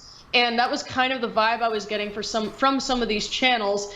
I would never judge them or call them a bully. I'd never be that bold about it. But I think it's just everything seems so mean-spirited and not as funny anymore. So that's why I don't watch as much as I used to. It does seem, and it's all negative, you know. Yeah, no, and it does seem a lot more channels these days quickly resort to cussing and name calling. Like, kill yourself, drink bleach, no, that kind of not that. Like when they. No, I've seen that. I've seen I've people seen too. But I mean, like how really how quickly people are to toss out bitch or cunt and stuff like that. Mm-hmm. Or I still like it when Undoomed says retard, but whatever. Retard. I love that word. But yeah, like it's just certain channels, I don't watch them as much anymore because I just kind of, well, that's another thing. Things have changed a lot for me. I guess I've changed in a way. I had to deal with a lot of personal drama outside the internet, outside all this SJW feminist shit. It has like no effect on me at all because it has nothing to do with my life. I guess it didn't. Right now, what I wanted to do with my channel is entertain people and make them laugh and talk about relatable topics. And this could still be a good relatable topic. But what sucks is that I can't like comfortably call myself an anti-feminist. Because the thing is, I don't agree with feminism for the most part, but there's things that they bring to light that I partially agree with. Yeah, I hear you. And always have. But it's like they take it to an extreme that I could never be comfortable with. Everything, you know, like there's all these groups become extremists, and I don't even know if I want to be called an anti-SJW either, because it's I don't like titles for one thing. I don't even like saying SJW. I can hear that. A lot of people have problems with titles, and I can say I don't. In fact, I embrace them because I just honestly don't care as much. I'll mostly embrace it just to make fun of the other person. Like when the first time someone called me a white supremacist, I was like, ooh. You got creative. If there's one title I have to say I probably 100% am, is definitely egalitarian. I feel like that's the only thing that made sense to me. Yeah. I feel like that's basically just the best thing. All I want is for everyone to have the same rights. I want everyone to be able to freely express themselves. And that's it. I if there are real concerns, let's talk about it. Let's see how we can get around them instead of going out in the streets with a vagina on your head screaming. Yeah, like that one thing that I even talked to Mark about it. Like some people still have the mindset that women have it harder than everybody else, or as far and that's, I just don't agree with that. I think we have it easier in a lot of ways. We do have it hard in some ways, but the thing is, it's like if you're talking about sexual harassment at work or something, I mean, there's strict laws about that. You contact Better Business Bureau. There's things you can do, and they will immediately take action because they do not want that on their record. But also like how they say it, like things are harder on women in different ways, and I think it just depends on how you look at the world. Yeah, if you look at the world in a feminist pair of goggles, you will be offended by Barbie dolls, and you will be offended by billboards. You know what I mean? Like billboards where one X-Men character is holding up the neck of an X-Men female character. I think I talked about that too. I think I talked about that myself. I mentioned how funny it was that the woman who played as a incestual twin on SVU has a problem with some random violent poster. She had a fucking machine gun for a leg. That was her? Well, it's Rose McGowan, right? The girl with those pointy cheekbone things. That's probably her, yeah. Okay. I think that was the woman. But yeah, the point is like people look at things differently and get really offended by catcalls and stupid shit like that. And it's like, I don't see those things as problems per se. Annoyances, maybe. Like even like the fat shaming stuff. I don't agree with what do you call it? Fat acceptance. I agree with people being confident with who they are and like inner beauty and all that. But when, like promoting obesity is not good in my book. And saying it's okay to be obese is not good. Yeah, because I think it's. But then again, what do I know? I've been skinny all my life. Well, I've struggled with my weight a lot actually, and like I know how it feels when you are fat and everybody at school is calling you fat. It's horrible. It just makes you feel like you're less than an animal. But when you grow up, you have to learn to shake that shit off and just have a thick skin and also like. Just like yourself. If you don't like yourself, nobody else will either. Yeah, exactly. That's the hardest thing to do. It really is. I still have a hard time doing that. And you think I'm positive. I'm actually a very internally negative person, and I'm trying to work on that. And that's where like things are different with me. I meet a lot of people like that, and I guess it's the norm. But I guess I'm abnormal. I'm not trying to make myself sound great, guys. But literally all my life, I've never had to look in the mirror and go, I don't know. I've always just. I don't know where it comes from. I've always just had confidence in my appearance. I've always had confidence in my ideas. Even if they don't seem like great ideas, I still feel like I gotta try this. That's a great trait. That's how Mark is. He's very confident and comfortable with himself. That's a great trait to have. You're blessed. But back what I was saying with the whole subjective, it really is about your own views on like and how like what's subjectively like offensive or not offensive, and with the whole like, women have it worse, men have it worse. In the end, and I feel like a lot of people can agree, or some people don't want it for some reason because victim blaming and all that shit or victim status. But in the end is men have their own issues, women have their own issues. Even if we flip flop them, there will, or try to equal it, there will always be certain issues to a certain gender or certain race. It's of course it's impossible to make things. Utopia. Hell, I think that one of the definitions of the word utopia is nowhere or something like that, because there's never going to be a time in our history where everyone will have no problems. That's impossible. Yeah, because humanity has problems in general. Exactly. There's no way around that. And I'm comfortable with the fact that we all can be different, have our different issues, but as long as we can relate to each other, like if a woman can look at a guy, for example, who gets beaten by his girlfriend and treat him with the same amount of compassion and care, and like being worried about him and trying to do whatever they can to help protect him from being hurt, just like they do with women, that's when it would be like, that would be good. We're not quite there yet. I did see, like, I went to a clinic one time and saw an ad that had pictures of people like crying or something, and it said abuse can happen to anyone. 3 of them are women, 3 of them are men. There you go. And it was like a helpline. I'm like, cool. Like they're on the right track, because it's true. I mean, men get beat by women, men get stalked. Like they have the same things happen to them, and I hate how society sometimes will just like liberate a woman if she hits her man, but condemn the man if he hits a woman. That's not equality by any means. Exactly. Hitting is just bad in general, even though there's sometimes I'll watch a video where a guy slaps a chick in the face because she was like swinging her shoes at his head. Oh yeah, I saw that. That was a great smack. I was laughing my ass off and I was cheering him on. I feel like bad. You saw all those little white knights jumping in his way. Like, what are you doing, man?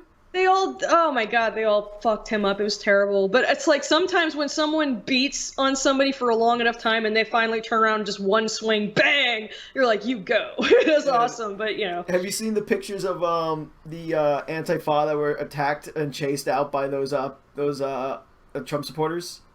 It was on a beach. Anti-father? Antifa.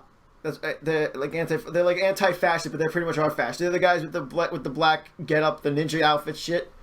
Oh God! See, I guess I don't follow that shit. Yeah, I follow someone who does. Basically, it shows this picture of one dude running away from a guy with an American flag.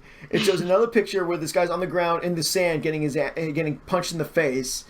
Wow. Another one where this dude's crying on the ground because a police dog's barking at him, and then another shot, I think it's the same guy, is getting bitten on the foot on his shoe by the dog, and I'm just loving it, going, wow, that's pretty sad.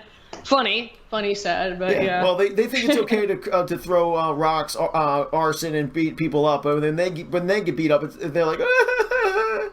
Wow, that's I was trying to think of another topic, and I wrote a couple things down. This is totally off topic, though. No, let's Remember go. Let's go off topic. Let's go for the range. I mentioned Shelley Duvall. Shelley Duvall. Why do I know that you know name? who she is. I know that name. Okay, The Shining. You ever seen The Shining? The original, right? You remember? Yeah, remember Wendy? Yes. The girl. This is the woman that's in the bathroom when Jack Nicholson is beating down the door with the axe. Here's Johnny. Yeah. Okay, I remember. Yeah, I always questioned her face. Yeah, that's another thing. At least people I talked to said she's like the ugliest woman they've ever seen. I wouldn't say ugly. It's just, but it's that gawking when she opens her mouth. I'm like, you want to close that? She has very, very large teeth. Yes. And the thing is, I always, because of fairy tale theater, and I've seen her act in some of the episodes as a princess, and she had like a beautiful blonde wig. She was Rapunzel. She was in Rumpelstiltskin. I thought she was so beautiful. Like, she was unique. She has very big eyes and, big teeth, but big, beautiful white teeth. And, some people say horse face. Like, I still think Elizabeth Berkley's beautiful, even though she's got a horse mouth, whatever. That's what they say. Yeah. But anyway, I was always a pretty good fan of hers because of that show and Popeye. Like, she played Olive Oyl in the Popeye movie. And she was pretty good friends with Robin Williams. So I grew up watching her films. And she just, to me, she always felt like such a sweet, laid back woman next door kind of lady, Mm-hmm. Yeah. And I was always wondering, like, she stopped acting over 10 years ago, like 14, 15 years ago. And I thought, like, I wonder what she's up to these days. So I looked her up and I was shocked. So it's not just her appearance. Her appearance is very alarming. I get it. We get old, we get fat. That's what happens to a lot of us. And she's like in her late 60s or 70s. So I'm not giving her shit about how she looks. It's what happened to her mentally. Apparently she's a recluse. There was an interview that she did with Dr. Phil, which has been completely like obliterated off the internet because it was pretty bad. I admit that it was not mocking her, but it was showing it was offensive to the people that felt bad for Shelley, and I can understand. But there is people that uploaded like an altered version, like where they're talking in chipmunk voices or some shit. You could still watch it. Stupid, but that's the only way I could watch it. And then he's asking her questions, and nothing she said made any sense. I thought maybe dementia, but then she's talking about voices she's hearing, and I'm thinking maybe she's schizophrenic. But she was at least from what I know, she was totally normal when she was younger. I mean, she had anxiety and stuff like all actresses, but nothing to that extreme. And just for I don't know how long, she's losing her mind, and it broke my heart. And now they're doing some kind of Kickstarter thing to take her. They can't really get her to get mental help. It took a long time for her to just agree to do an interview, and he couldn't get anywhere. I felt bad because I could tell. I don't know if it's an act. Some people hate Dr. Phil with a passion. I don't really watch him, but he's saying that I will pay for it. I will take you to the best doctors. Will you let me take you to a doctor? Like, he was trying to ask her. Yeah. She wouldn't answer him. She just kept talking about different things that didn't make any sense. Like something about a hornet flying into her spinal cord and eating her cartilage, and she's hearing voices, and like one thing to the next, and it sounded like her thoughts, like when you're like laying in bed and a lot of different things pop in your head. They're like nonsensical sentences or fragments of words and shit. I forget what that's called. Basically, she's verbalizing all of that, which is very sad. And I've seen people with Alzheimer's and dementia, and I can tell that might be a symptom, but it sounds more like schizophrenia, and it broke my heart to see her like that. I'm like, God, I hope she gets help. Yes. I really liked her. Yeah, it was so sad. Yeah, no, and something similar to that. Have you ever seen the 1981 movie Arthur? Yes, I love that movie. It's one of my favorites. Don't you just love Hobson? Oh, hell yeah. This is the drunk British guy, right? Who dates Liza Minnelli? Yes, exactly. Dudley Moore. Did you Dudley Moore. Did you hear what happened, unfortunately, to Dudley Moore? No, what happened?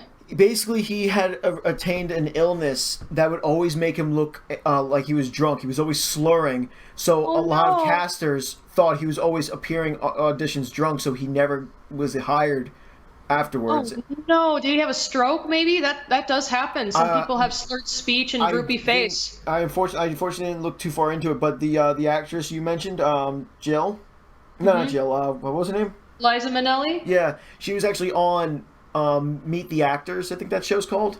Mm-hmm. She talked about it, and he passed away sadly. But yeah. No, oh, I'm sorry. It really does suck. It really does suck how a lot of actors that give us such great entertainment, we see their personal life and we see how broken they can be. And it really sucks. And so many of them have been passing away and like crammed into one year. Man. It's horrible. 2016 was terrible. As far as deaths go, yeah. Like I even had a death in the family. It's so many deaths. Yeah, I couldn't believe it. I did say this though, and I feel like this is not 100% true, but I feel like this is a big truth to it. I feel like the reason why 2016 hit everyone really hard with the celebrity death is because I think this was because, let's face it, celebrities die every year and it sucks every time, but I feel like this was the year where a lot of notable celebrities passed away. Yeah, that's exactly what I thought. People we knew, even though lots of people die all the time, but these were people that we related to, and a lot of them were dying. Watching. Mm-hmm. Which almost feels like family in a way. Like when I found out Robin died, I felt like my heart sank. Yeah. I was like, oh God. And the thing is, most people didn't know how depressed he was. I knew that he had a drinking problem. I knew about how depressed he would get. And there was a quote he said. A sign would be like how in his comedy he would make fun of himself for being an alcoholic. And I guess that was one way of him saying like, I really am fucked up. But I saw it as a joke, sadly. I could relate to him because he said, I don't remember the quote exactly, but it was something like when, you're hurting so much on the inside to make the pain go away, you make people laugh on the outside. Like you're the tragic clown or whatever. Mm-hmm. That's kind of how I felt growing up. I was really unhappy as a kid, but I was just, I was so, like, I loved being funny. I loved making people laugh, entertaining, all that stuff. And I looked up to him because that's the vibe I got, that he might not be completely happy, but he's just so gifted at making other people laugh. He heals people with his humor, but he just couldn't heal himself. And it sucks because he's also one of those. Okay. I'm sorry. I hope his family's okay. They must have been devastated. He's got kids, I would have. If you're gonna be, when you're suicidal, you don't think about like anything really. Yeah, no, you just think about.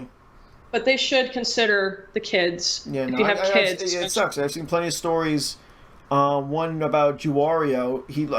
I don't know if it was true, like 100% true story, but this is the only source I saw was literally Juwario's wife was literally on the other side of the bathroom door talking about how she loves him, how the fans love him, how his friends love him, and she had to stand there on the other side of the door waiting to hear that pop.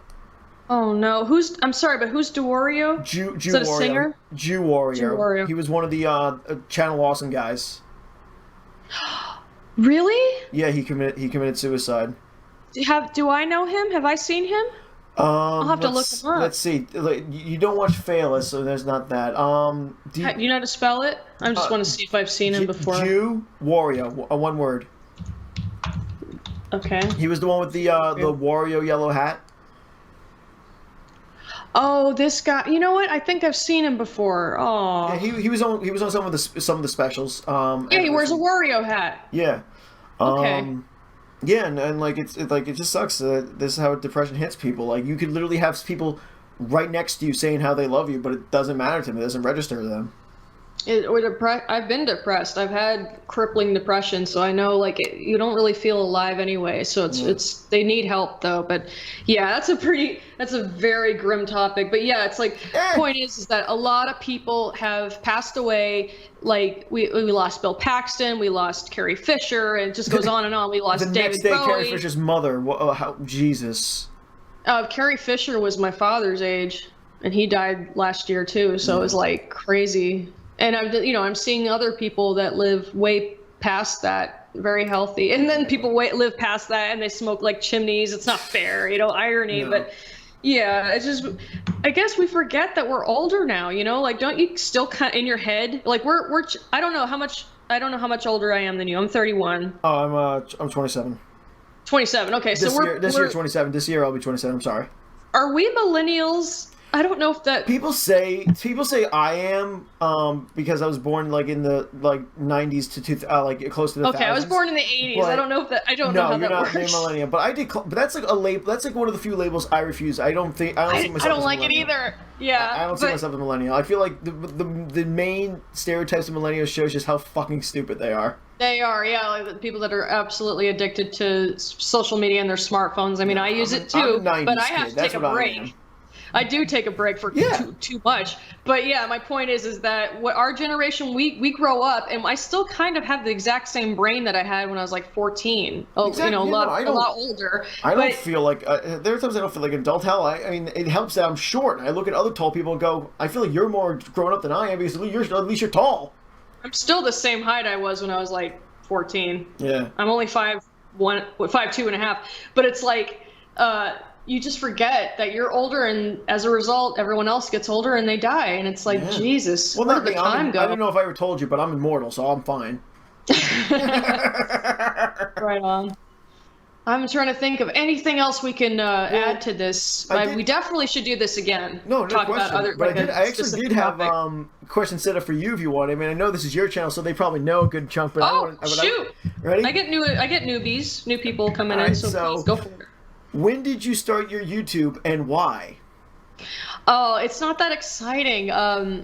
First time I made a YouTube channel was in 2005, and I just uploaded videos of my dog. It was nothing, but I loved engaging what do you call it? I loved engaging in videos and commenting and putting really smart ass stuff. I started to learn how to troll, but I was also very butthurt.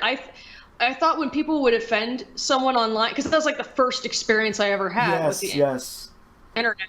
I was so clueless as to how not serious it was, and I get into debates, arguments, and blah blah blah. But then I let go of that channel because I thought it sucked, and the name was really stupid.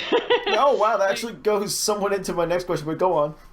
But then I made my SunBunz channel, but I think it started off with like my first name and a different name. But I don't know, I forget what I uploaded first. But I know I began mostly uploading remixes that I made with two different video games, Frequency and Amplitude. I love those games, and I'm not a musician, but I loved making music. I played MTV Music Generator and made my own music, digital music, but doing remixes was really fun. So I wanted to be able to share them, so I posted them on YouTube. They're on my channel. It's just they hardly get any views, but whatever. I just wanted to archive them basically. Yeah, exactly. Yeah, no, because then my friends told me about Twitch like a year and a half later. No, actually it was PlayStation Home. So it started more with when I was making, like, I got an Elgato capture card and started to record stuff from PlayStation Home, and then I found out they were going to close it, so I decided I'm going to get as much footage as I can, and do a review about it. And that's one of my most that was like my main big popular video, first review I've ever done. It was a lot of work, and then it just kind of took off, and then my friends told me about Twitch, and I started to stream a little bit, and then I got an audience, and then I started to use Twitter for the first time to network, and it just kind of very gradually took off from there. I was still just learning how to edit videos by just watching how-tos on YouTube, and I also got some tips from my hubby, and then I got better at it, and then it just kind of went in different directions after that. Like this one was based off a comment that we both had our little fun with. You basically answered it, but like I was saying, it was, were you always SunBunz, or was that a later name change since it's so immature? Oh, very immature, yeah. I remember, was that the guy who tried to troll me, right? I don't know who it was. And apparently it's judging by the the avatar and the name, it's a woman, but guys, literally, she just literally came to my channel and commented on one of my videos, and someone said SunBunz. What kind of an immature name is that? And I'm like, who the fuck are you? Get back in the kitchen. It is an immature name, though. It does sound childish, but unfortunately it is. What the hell is this part? Like, this is YouTube. Yeah, it's just questioning SunBunz. Well, I don't think, maybe they haven't used YouTube and they haven't seen more ridiculous usernames, but SunBunz was a nickname because my first name's Sunny, and they would call me Sunny Bunny, and then it changed to SunBunz, and then Bun, and I thought it was cute, and I used it for my PSN handle, and I wanted people to know like who made the video, because I was pretty popular on PlayStation Home, or not popular, but I hung out with a lot of the big groups like the Homelings and the people that design certain things in home, and I told them about how I was going to put up a YouTube channel and make a review, so I ended up putting SunBunz as my handle because that's also my PSN username, and I wanted them to know who I was. So, and it just stuck, and people liked it. And it's kind of funny and cute, whatever. It's short. There is one other SunBun on YouTube, and I talked to her actually. She's adorable. Her username's SunBun though, without a Z. She's a white girl with dreadlocks. Oh no! How racist. No, she's actually very sweet. She's just, she's just going for the hippie look, I guess. But fine. She's a musician and does videos about health guru stuff. But I talked to her and she's real sweet. But then we didn't really talk after that. But she's real cool. But yeah, SunBunz is actually a pretty common. Like I couldn't use SunBunz on Twitter. I had to change it to SunBunz 1UP. Yeah, I saw that. I try to think of like a very short addition to SunBunz that's kind of video game related. 1UP was the only thing that works. That's why SunBunz 1UP for some of my networks like Instagram and Twitter. I don't use Facebook. I used to, but I deleted it because my account got hacked. Somebody was uploading videos of how to park a car, and I didn't even have a car. Like, what the fuck is this? You know what? Screw it. I'm going to just delete it because I got tired of all these people posting 108,000 pictures of their babies and then arguing about politics and commercials and blah, blah, blah. I honestly only have a Facebook just so Kate could have in relationship with this person. I never use it. I never use my account. That's just for so she can validate, like, she's taken people, and this is her man. Exactly. Cute. Awesome. Have you ever thought of using your YouTube for a living or just for fun? Oh man, for a living is a dream. I would love to. It's just first of all, I don't upload as consistently as I wish I could because I lack time and sometimes I lack energy. Lately, I've been having some problems that I'm trying to work out financially and mentally and, with my job. But once things calm down and I can upload more consistently, I mean, I have a Patreon. I still don't think I deserve donations. And that's another thing. I feel weird about getting money from strangers. As grateful as I would be, but I would want to provide something that would be like a job. I would want to do something that would actually be worthy of donations. So if I got paid to do what I do, I would love it. But at the same time, I'm a little hesitant because I've seen what quote unquote selling out can do to potential YouTubers, how they become more commercialized, and the bigger they become, they become a little more cocky. They don't talk to the audiences anymore. Yeah, I've seen that. That's why I like smaller channels. For the most. This is a two-parter. You ready? Okay. With your insane growth of subs, is there anything you want to do for them? And also, do you think you deserve the subs? I think I deserve them, but I do for them. I mean, I'm willing, if I've asked them, like, what kind of things do you want me to upload? Do you not like these kind of videos? I've seen that question. I aim to please. So I ask them, like, what do you guys think? And they're always just like, they usually say, do whatever you want, or they would vote a very open-ended topic and they don't really care. But they're just glad to watch my videos, and it's very heartwarming. Yeah. And if people wanted me to do a specific thing, you bet your ass I'd do it. I mean, it's almost 15,000, and yes. I think that is fucking awesome. I mean, it's really slowed down. It hasn't, it reached 1,000, but it took like 3 or 4 months. I don't know, but that's just because I've been kind of off the radar, and there has been an unsubscribe bug for sure. A lot of people have been losing subs, but yeah, I feel like I worked I do. I put a lot of effort in my videos. Yes, you do. And it's a lot of work. Sometimes it's painful, like on my wrist. My wrist hurts from carpal tunnel. I'll be having to take breaks. And sometimes I wish I could just stay up all night and just edit. But I have to get up early and go to work.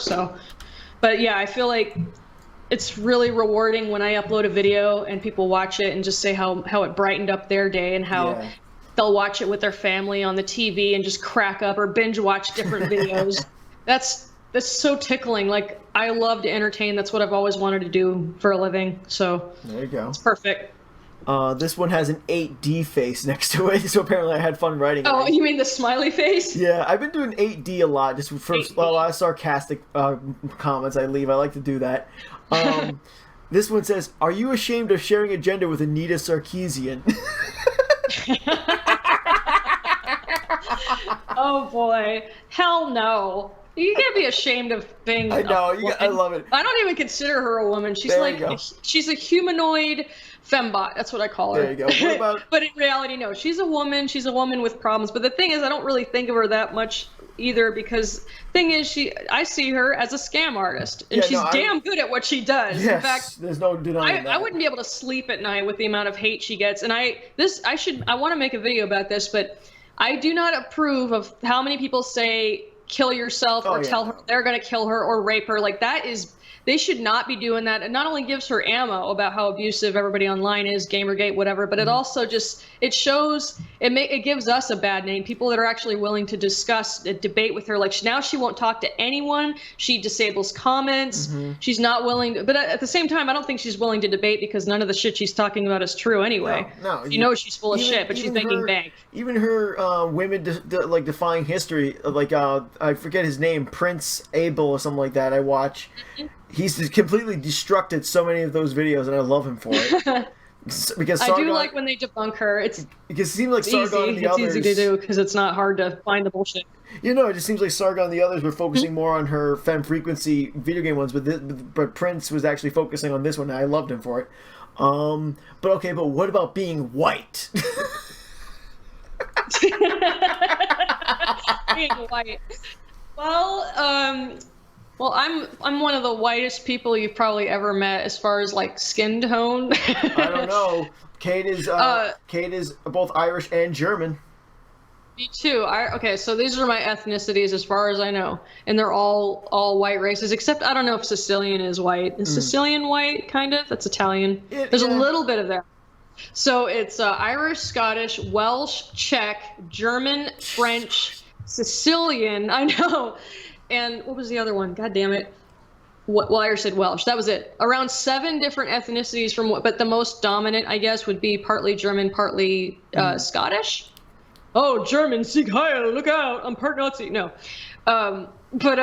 Yeah, so that's like the backgrounds, and they're all basically white continents, whatever. Yeah. And I was always kind of embarrassed by how white my skin was. I don't tan, I just burn. From Ireland, they sunburn very easily. But also, I've lived in different parts of the U.S. where the majority of people weren't white, Mexican, or black, And at some point, I'd talk about this. It's a little depressing, but it at least brings out us. You sound good now. Okay. Well, we can wrap it up till, I went to a school that was mostly Mexican and black, and I was horribly bullied by kids, and they were spreading rumors about me being racist, and I was white, and I got my ass beat. It was horrible. So as far as the white guilt thing, I didn't feel guilty for being white. I just felt like I wish I wasn't white because of what I was subjected to. Yeah. No, white people never face objection. What are you talking about? And what was funny is that for a while, and I was really young at the time, it really fucked me up, but for a while I had this impression that maybe everybody who's not white just hates white people, and I should just not even talk to them, like they probably hate me. So I was like either afraid to talk to them, or I just figured, what's the point, they'll hate me anyway. If anything, sorry. And it didn't take long for me to realize that's complete bullshit. And I made friends. I went to a charter school, same thing, almost all Mexican and black kids, and we were all such good friends. And they were just like me. They were bullied and they were picked on and they were outcasts. They were either too smart for regular school, or they were struggling with different things, or they had a kid or something. Yeah. So we all could relate to each other. And then I realized, no, it has nothing to do with race. It's just to do with like how they grew up, how they see people because of what their parents or whoever puts into their head. Mm-hmm. So, and I was raised to be colorblind, and that's why I hate what BuzzFeed says about color blindness. It's a bad thing. I don't think anybody should be validated by race. If you're proud of what race you are, that's great, but it's like just by acknowledging race or wanting to be acknowledged because of your race, I think is stupid, personally. It's like you acknowledge them for their race, you're racist. You don't acknowledge them for their race, you're racist. It's like there's no winning. You can't win with these people. It sucks. What I mean by these people is like people from BuzzFeed and shit like that. But color blindness basically means that I look at a person, I don't look at what color they are. No, I look at a person, how they are, how their attitude and how they treat me, and I don't give a fuck where you're from. That's it. It's as simple as that. And the thing is, my mother was born in the South, and we had a black godfather. It's pretty hilarious, though. I was, I'd never seen a black person before when I was like 2, right? Okay. And I first met him, and he's like, "Hi, Sonny, my name's Robert," and he was such a sweetheart. But I started to cry, and I ran to my mom and hugged her, and I'm like, "Robert's skin is burned." I was just a baby. I never see. And he explained, and she explained, "No, he's fine. Like, remember, like, you watched the Cosby Show, like, right?" I'm like, "Oh, okay." Like, she showed me, and I realized, oh, there's such a thing as black. It's funny. That's stupid. I actually have very, very little memory of that. I do remember to a degree. But anyway, since I grew up with that guy and he was a sweetheart, it just made me feel like very desensitized about race. I didn't give a shit. There you go. It's just when I went to that one school in junior high but I also moved to the state, which is a little more, it's closer to the Mexican border. So there was a lot more like hostility between the groups, I guess. Yeah. So anyway, I know it's a long-ass winded, but I wanted to bring that up at some point. Yeah, no problem at all. I guess just quickly just answer for me, my ethnicity, I have, like, it seems to be, it's about it's literally whoever you ask in my family. Some people in my family say I have some English blood in me. I'm like, okay. But, Italian to me. but the most I know I have is a huge chunk of my family is Italian. So I definitely have a lot of Italian blood. Yeah. And I have some Armenian blood, in which I found out only a few years ago, Armenians are also white. Yep. Boring Anglo-Saxons, or whatever they're called.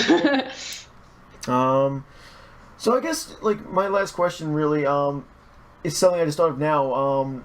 It stems to something you once told me, like, when you commented, on my, not commented, I think you and I were talking, on Hangout or something. That video, the response to the so-called nice questions from SJWs, you said I was brave for being vocal about how I wouldn't even talk to moderate Muslims and stuff like that. Oh, I forget what you're referring to. Did I say that? Was I talking to you? Yeah. You were saying like how since I vocally said several times in that video. Oh, that. Yeah. Oh, yeah. Okay. Because I had the same discussion with several people, and I couldn't remember which part we were talking about. Meaning that, what's your question though? Like my question. Like I know what you're. Like, why did you say that was brave? Just because, see, that's the thing. Unfortunately, I have an embedded censor button in my brain that I'm still trying to get rid of. The only thing is, it's like because of where, you don't want to talk about your job or anything. You don't want to ever get in trouble. But it's like anything negative, even remotely negative about Muslims is a huge no-no. And I really hate that. I wish we could talk about any religion freely, but for some reason I still can't bring myself to talk about that shit without feeling really icky, like I'm gonna get in trouble. I can understand that. And that's the honest truth. And I know it's bullshit, and I should not feel that way. I should speak freely. I said I'm a believer of free speech, and yet at the same time, the only reason mainly is because of like the risk of getting in trouble with my job or something. I don't know. Like that would be. But I think people that speak freely about it they're braver than me anyway. Maybe I'll get over that one day, but I just feel like they're braver because they don't feel guilt about it. I don't feel guilt, I just feel uncomfortable. Yeah, no, like I don't even like to say nigger, but I'll say it when I'm joking or something, but like I would never say it like outside my house. Because it's I know people are sensitive with certain words. I'm not. No words really offend me at all. They never have. Jokes don't offend me either. The only thing that offends me maybe is like animal abuse and abusing children and shit, you know? Like the one thing that people can really do to offend me is to, like, and you saw how heated I got in the video, is to assume and completely just say how, like, for example, you lack, let's say, like misjudging you. No, I wouldn't say misjudging. That's very broad. I'm saying, like, when they say how they just assume you don't do research or you don't know what you're talking about. Yeah, that's really irritating. I hate that. And I got a little heated on that part because I'm saying, who the fuck are you to say I don't do research? Do you watch me on my YouTube channel or something?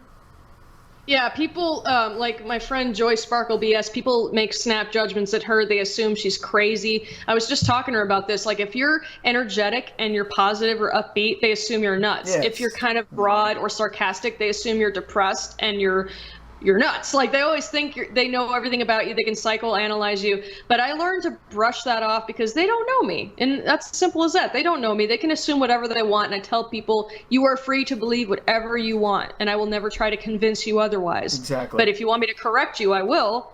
But it's up to you whether you want to believe me. But yeah, being I don't know if the word's misjudged, but being wrongfully judged is very annoying. Mm-hmm. I would say well, it does. Yeah, I guess it is offensive in a way. But yeah, point is, case in point, the Muslim thing. Like, honestly, I do not like Islam. I'm not comfortable with anything that I've seen about it. Exactly. And I guess there's like one thing I could chill because I completely forgot to mention before when we were talking about my channel. Like, you know what? Upload. For those who have actually stuck around. Yeah, if you've made it this far, good job. Here's a cookie. It's the mega stuffed cookie. Yummy.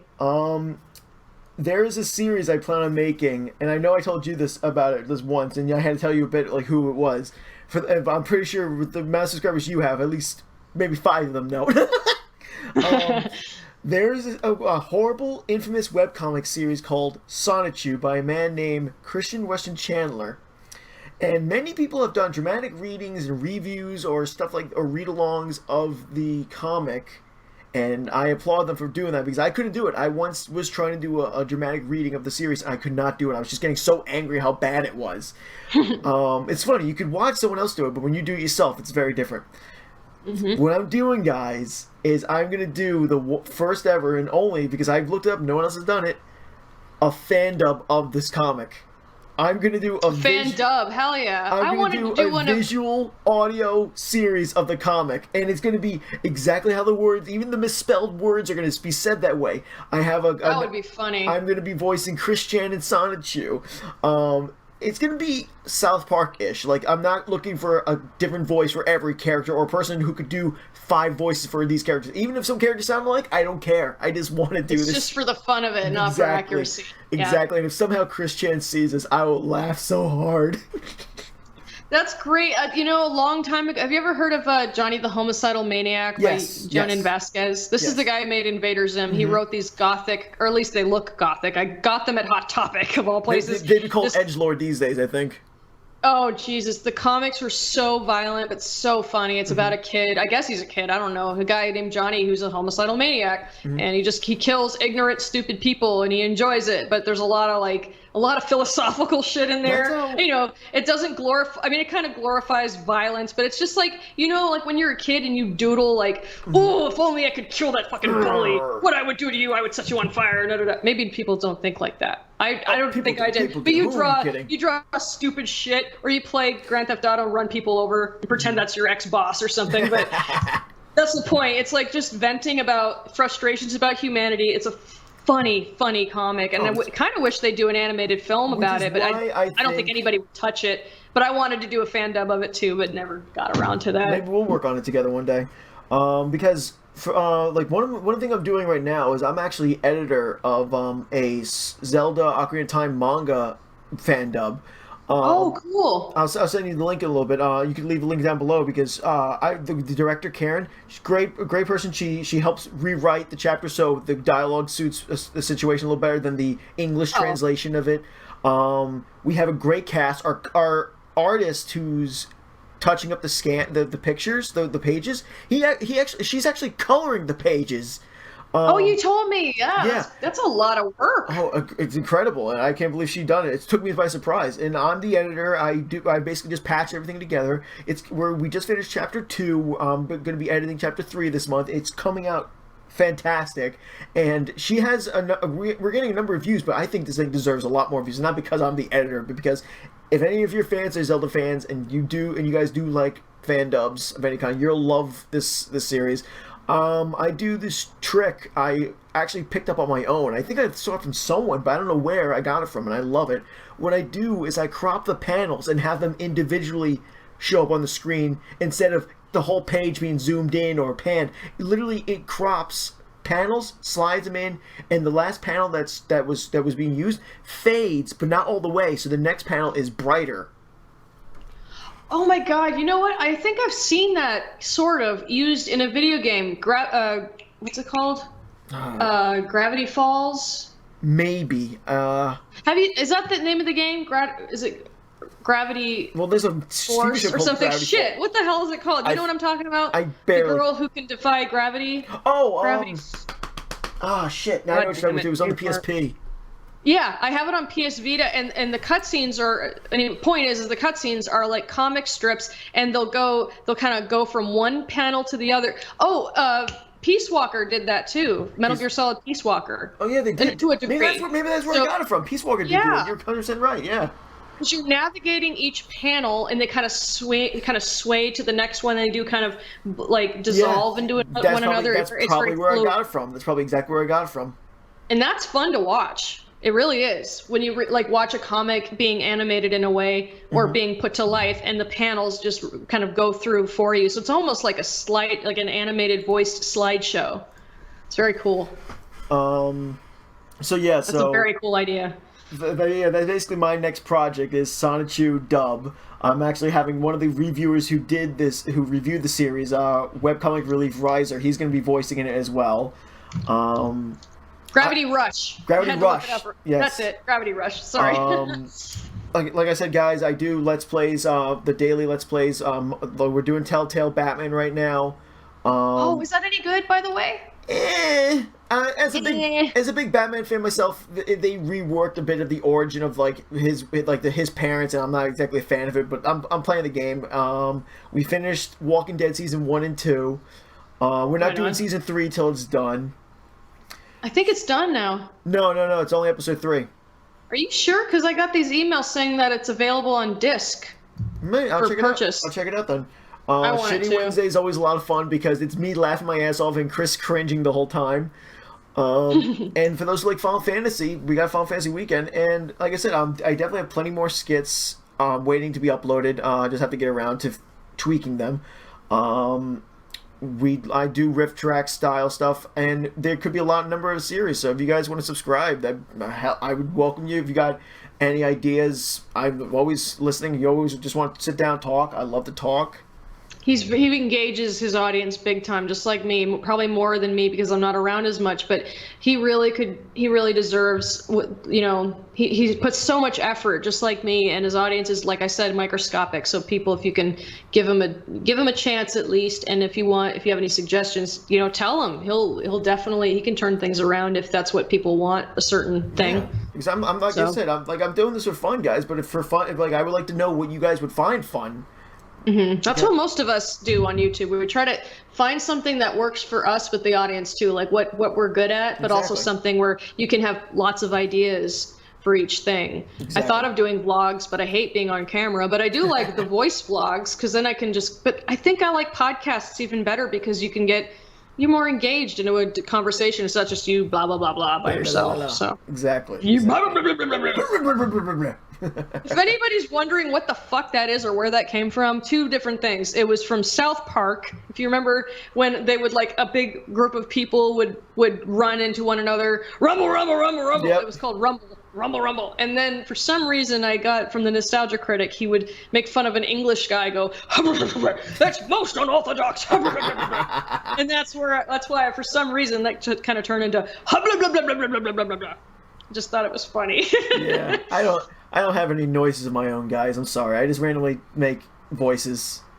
And he's good too. That'd be fun to do voices with you. I found this guy. I have to contact him again. I can't remember the website. Damn it. He's it's like a voice acting. It's like a Fandub network or whatever. Ooh. I'll have to. Damn it. Let me just look up the email real quick. I gotta get around to making a demo. I have one voice demo. I never finished part 2. It was pretty damn good, but the voices of horror video. I can do so many voices and I have so many more, and I need to put a fucking bigger demo together. Yeah. I gotta get around to that. One of the things that one of the ways I got into watching. Oh, Voice Actor Magazine. That's the name of the website. Voice Actor Magazine. There we go. Yeah, one of the things that got me into watching things like Once Upon a Time was when friends told me how Rumpelstiltskin reminded them of me. I'm like, how so? And they're like, well, look at his voice and see if you can copy it. And I watched this one episode and I was like, all magic comes with a price, dearie.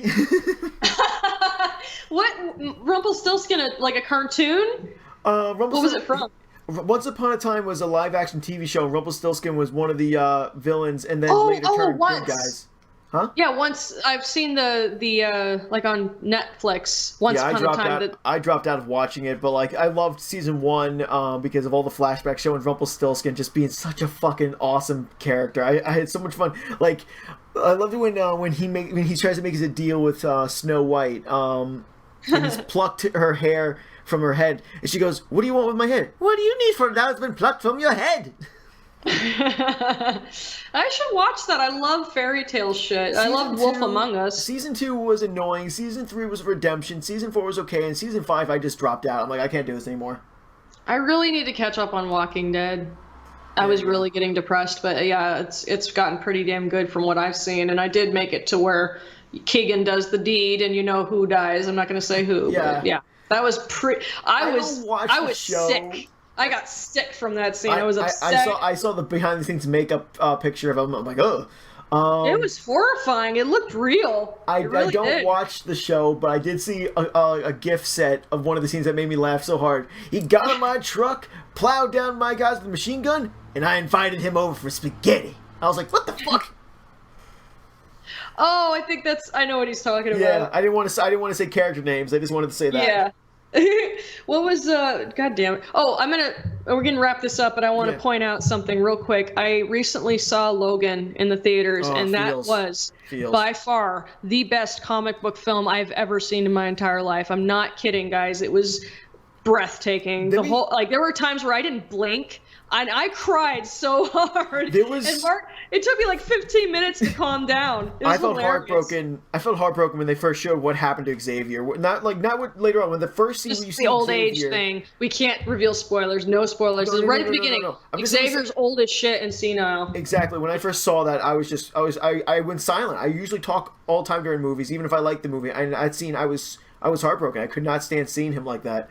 I love him so much. That's the first time he says "fuck." I know. This is he's ever said this fuck. is a formula. I will say this as part of my tribute to Logan being like the best comic movie ever. This is my argument with this. Whenever a comic book movie is not a comic book movie, I love it, and this is what I mean. Exactly. Logan, people have said, is like a modern day Western, and I can 100% agree with that. And another movie. I just feel like the stupid comic book formula they keep using over and over. It was very unique, very grim, violent, dramatic, scary. It was perfect. And another example of a recent comic book movie that did not feel like a comic book movie for me was Winter Soldier. Oh, I need to see that. Winter Soldier, to me, felt like an action movie. It didn't feel like a superhero movie, even though it was, because it's about Captain America saving the world in a way. But I won't say what, obviously. But it did not feel like a superhero movie. It felt like an action hero movie. There's different formulas I'm more fond of. I really love Deadpool, but I loved Watchmen. And I don't know if Sin City counts as a comic book movie, but that's another one. That's a graphic novel. It is a comic book movie. I think Sin City counts as like a noir. Because I think that's what it pretty much goes for, a noir setting. But yeah, anything grim, kind of dark, but could be funny and dangerous, like dangerous topics where they're a little more ballsy. Yeah. And it's not just the stereotypical hero, the villain takes the world hostage. Like I didn't really like the Batman, like the new Batman movies. Oh, I can't stand a lot of DC movies, sadly. I loved the Joker though, and Two-Face. I just wanted more of the. I just really would have the DVD. My sister and I would fast forward and just watch the scenes with the Joker. And I was kind of. You're the same as Kate. Kate 100% loved Jared Leto Joker. She loved him. And see, I have a feeling that I will too. And the thing is, I wish the movie was just about the Joker and Harley Quinn. That's all I'm interested in. I don't I don't really know any of the other characters. I never read comics. I'm only familiar with some characters from like with X-Men. The only reason I know some of their names is from that old cartoon. Yeah. Remember that badass theme song? Oh, yeah. That's all. So that's the only reason. We don't want to say anything crazy about Logan because it's just that great of a movie, but. It definitely breaks the superhero formula that a lot of us are used to. You guys need to see it. Especially if you grew up watching X-Men and Wolverine, you need to see this movie. You know what's really cool? What's his name? Hugo. What's his name? Hugh Jackman. Hugh Jackman, who I have a huge crush on. He when the studio was going to make it a PG-13 movie, he actually told them, I will take half pay and I will do the movie only if it's rated R. Yeah. And in exchange, I will do half pay. Like he helped pay for the production. Which is awesome, because they knew how successful Deadpool was as a I feel like film. Fox really has opened their eyes and realized, okay, maybe we should stop pandering kids with our X-Men movies or our movies, and we should start realizing these are meant for young adults. And some kids grow up fast, and they love that too. Like, but obviously, Mark and I want rated R Star Wars movies. Oh, imagine rated R Star Wars movies. Oh my god, a lot more dismemberments. Hell yeah. But dude, that, like I said, Logan is so violent. Holy shit. But it's perfect. The choreo, don't even choreography. It's just like there's fights that you can't even blink. And it's not like fast cam bullshit. Like you see what's happening. Sometimes they use fast cam, but my eyes didn't blink. I was like, whoa, yes. whoa. Like that was my reaction. And I'd be laughing afterwards because it was just so fucking violent. I was like, whoa, holy fuck. And I am so... It's very rare I get to be proud of a community of fans. A lot of times, it feels like you really should, because but like a lot of times you see a lot of fans get like, you just can't agree with them. But I am so proud of the Wolverine community. How pretty much I've seen nothing but I can't even say 90%. I have to say 100% because I've not seen any other percentage of people saying, we need to continue the Wolverine legacy with a new actor. Every single Wolverine fan I've seen says, no more Wolverine. Let's focus on X-23 now. Oh fuck, dude! I think that was another spoiler. We might have to bleep that. No. Because I didn't know she was in the movie. We have to probably. Wait, it's in the trailers. But he's basically saying that this is a perfect conclusion of the Wolverine. But I don't think it's. I'm sorry, I didn't mean to spoil anything if I did. But X-23, she's in the trailer. She's in the trailers. Is she? Yeah. Did they even say who she is in the? Because the thing is, I don't watch trailers, and some people don't. There is like at least 2 trailers where she shows the claws. Oh, okay. So anyone who knows the character will know who she is, but for me, I didn't know until that happened, and then I got the feeling that that's who she was. But yeah, we can discuss whether or not I have to bleep that little info, because I just don't want spoilers. That's the worst, because I don't watch trailers because of that. Yeah, I understand that. My friend Chris is the same way. He doesn't watch a lot of trailers. That's okay. Some of them just like spoil the whole. Oh yeah, the latest Spider-Man Homecoming pretty much told the whole movie. Mm-hmm. So, is there anything else? Like, No, I think we got a solid 2 hours right there. That was perfect. I had so much fun, and I'm so glad we finally got to do this. We should do it again, and I want to have more people. Oh, definitely. Do this with me, because we need more insight. We need more, topics, discussions. Yes. And if you guys enjoy this, give this a thumbs up. Tell me what you like. Tell me what you want, what you would like us to talk about, or anything. And shoot me a subscribe if you want to see what I do on my private time. Like I said. Like I said, dude, he's awesome. Please give him a chance. I really think you're gonna enjoy it. If you give me a chance, I promise I will marry you. Wait, no, I can't. I'm already engaged. Wait, you're already getting married? I think you'll adopt them. Maybe I will treat them how I like to be treated, like a piece of shit. No kidding. No, I will love you guys, and I will do what I can to to entertain you. Like I said, I talk a lot during my Let's Plays. I love making. If the topic really speaks to me, I will make a separate video about it. I love making skits. I love doing fan dubs. I hope you guys enjoy my content if you subscribe. Definitely. So thank you so much for coming, and for shooting this shit with me and making an interesting podcast. Hell yeah. Later, okay, guys. so later taters.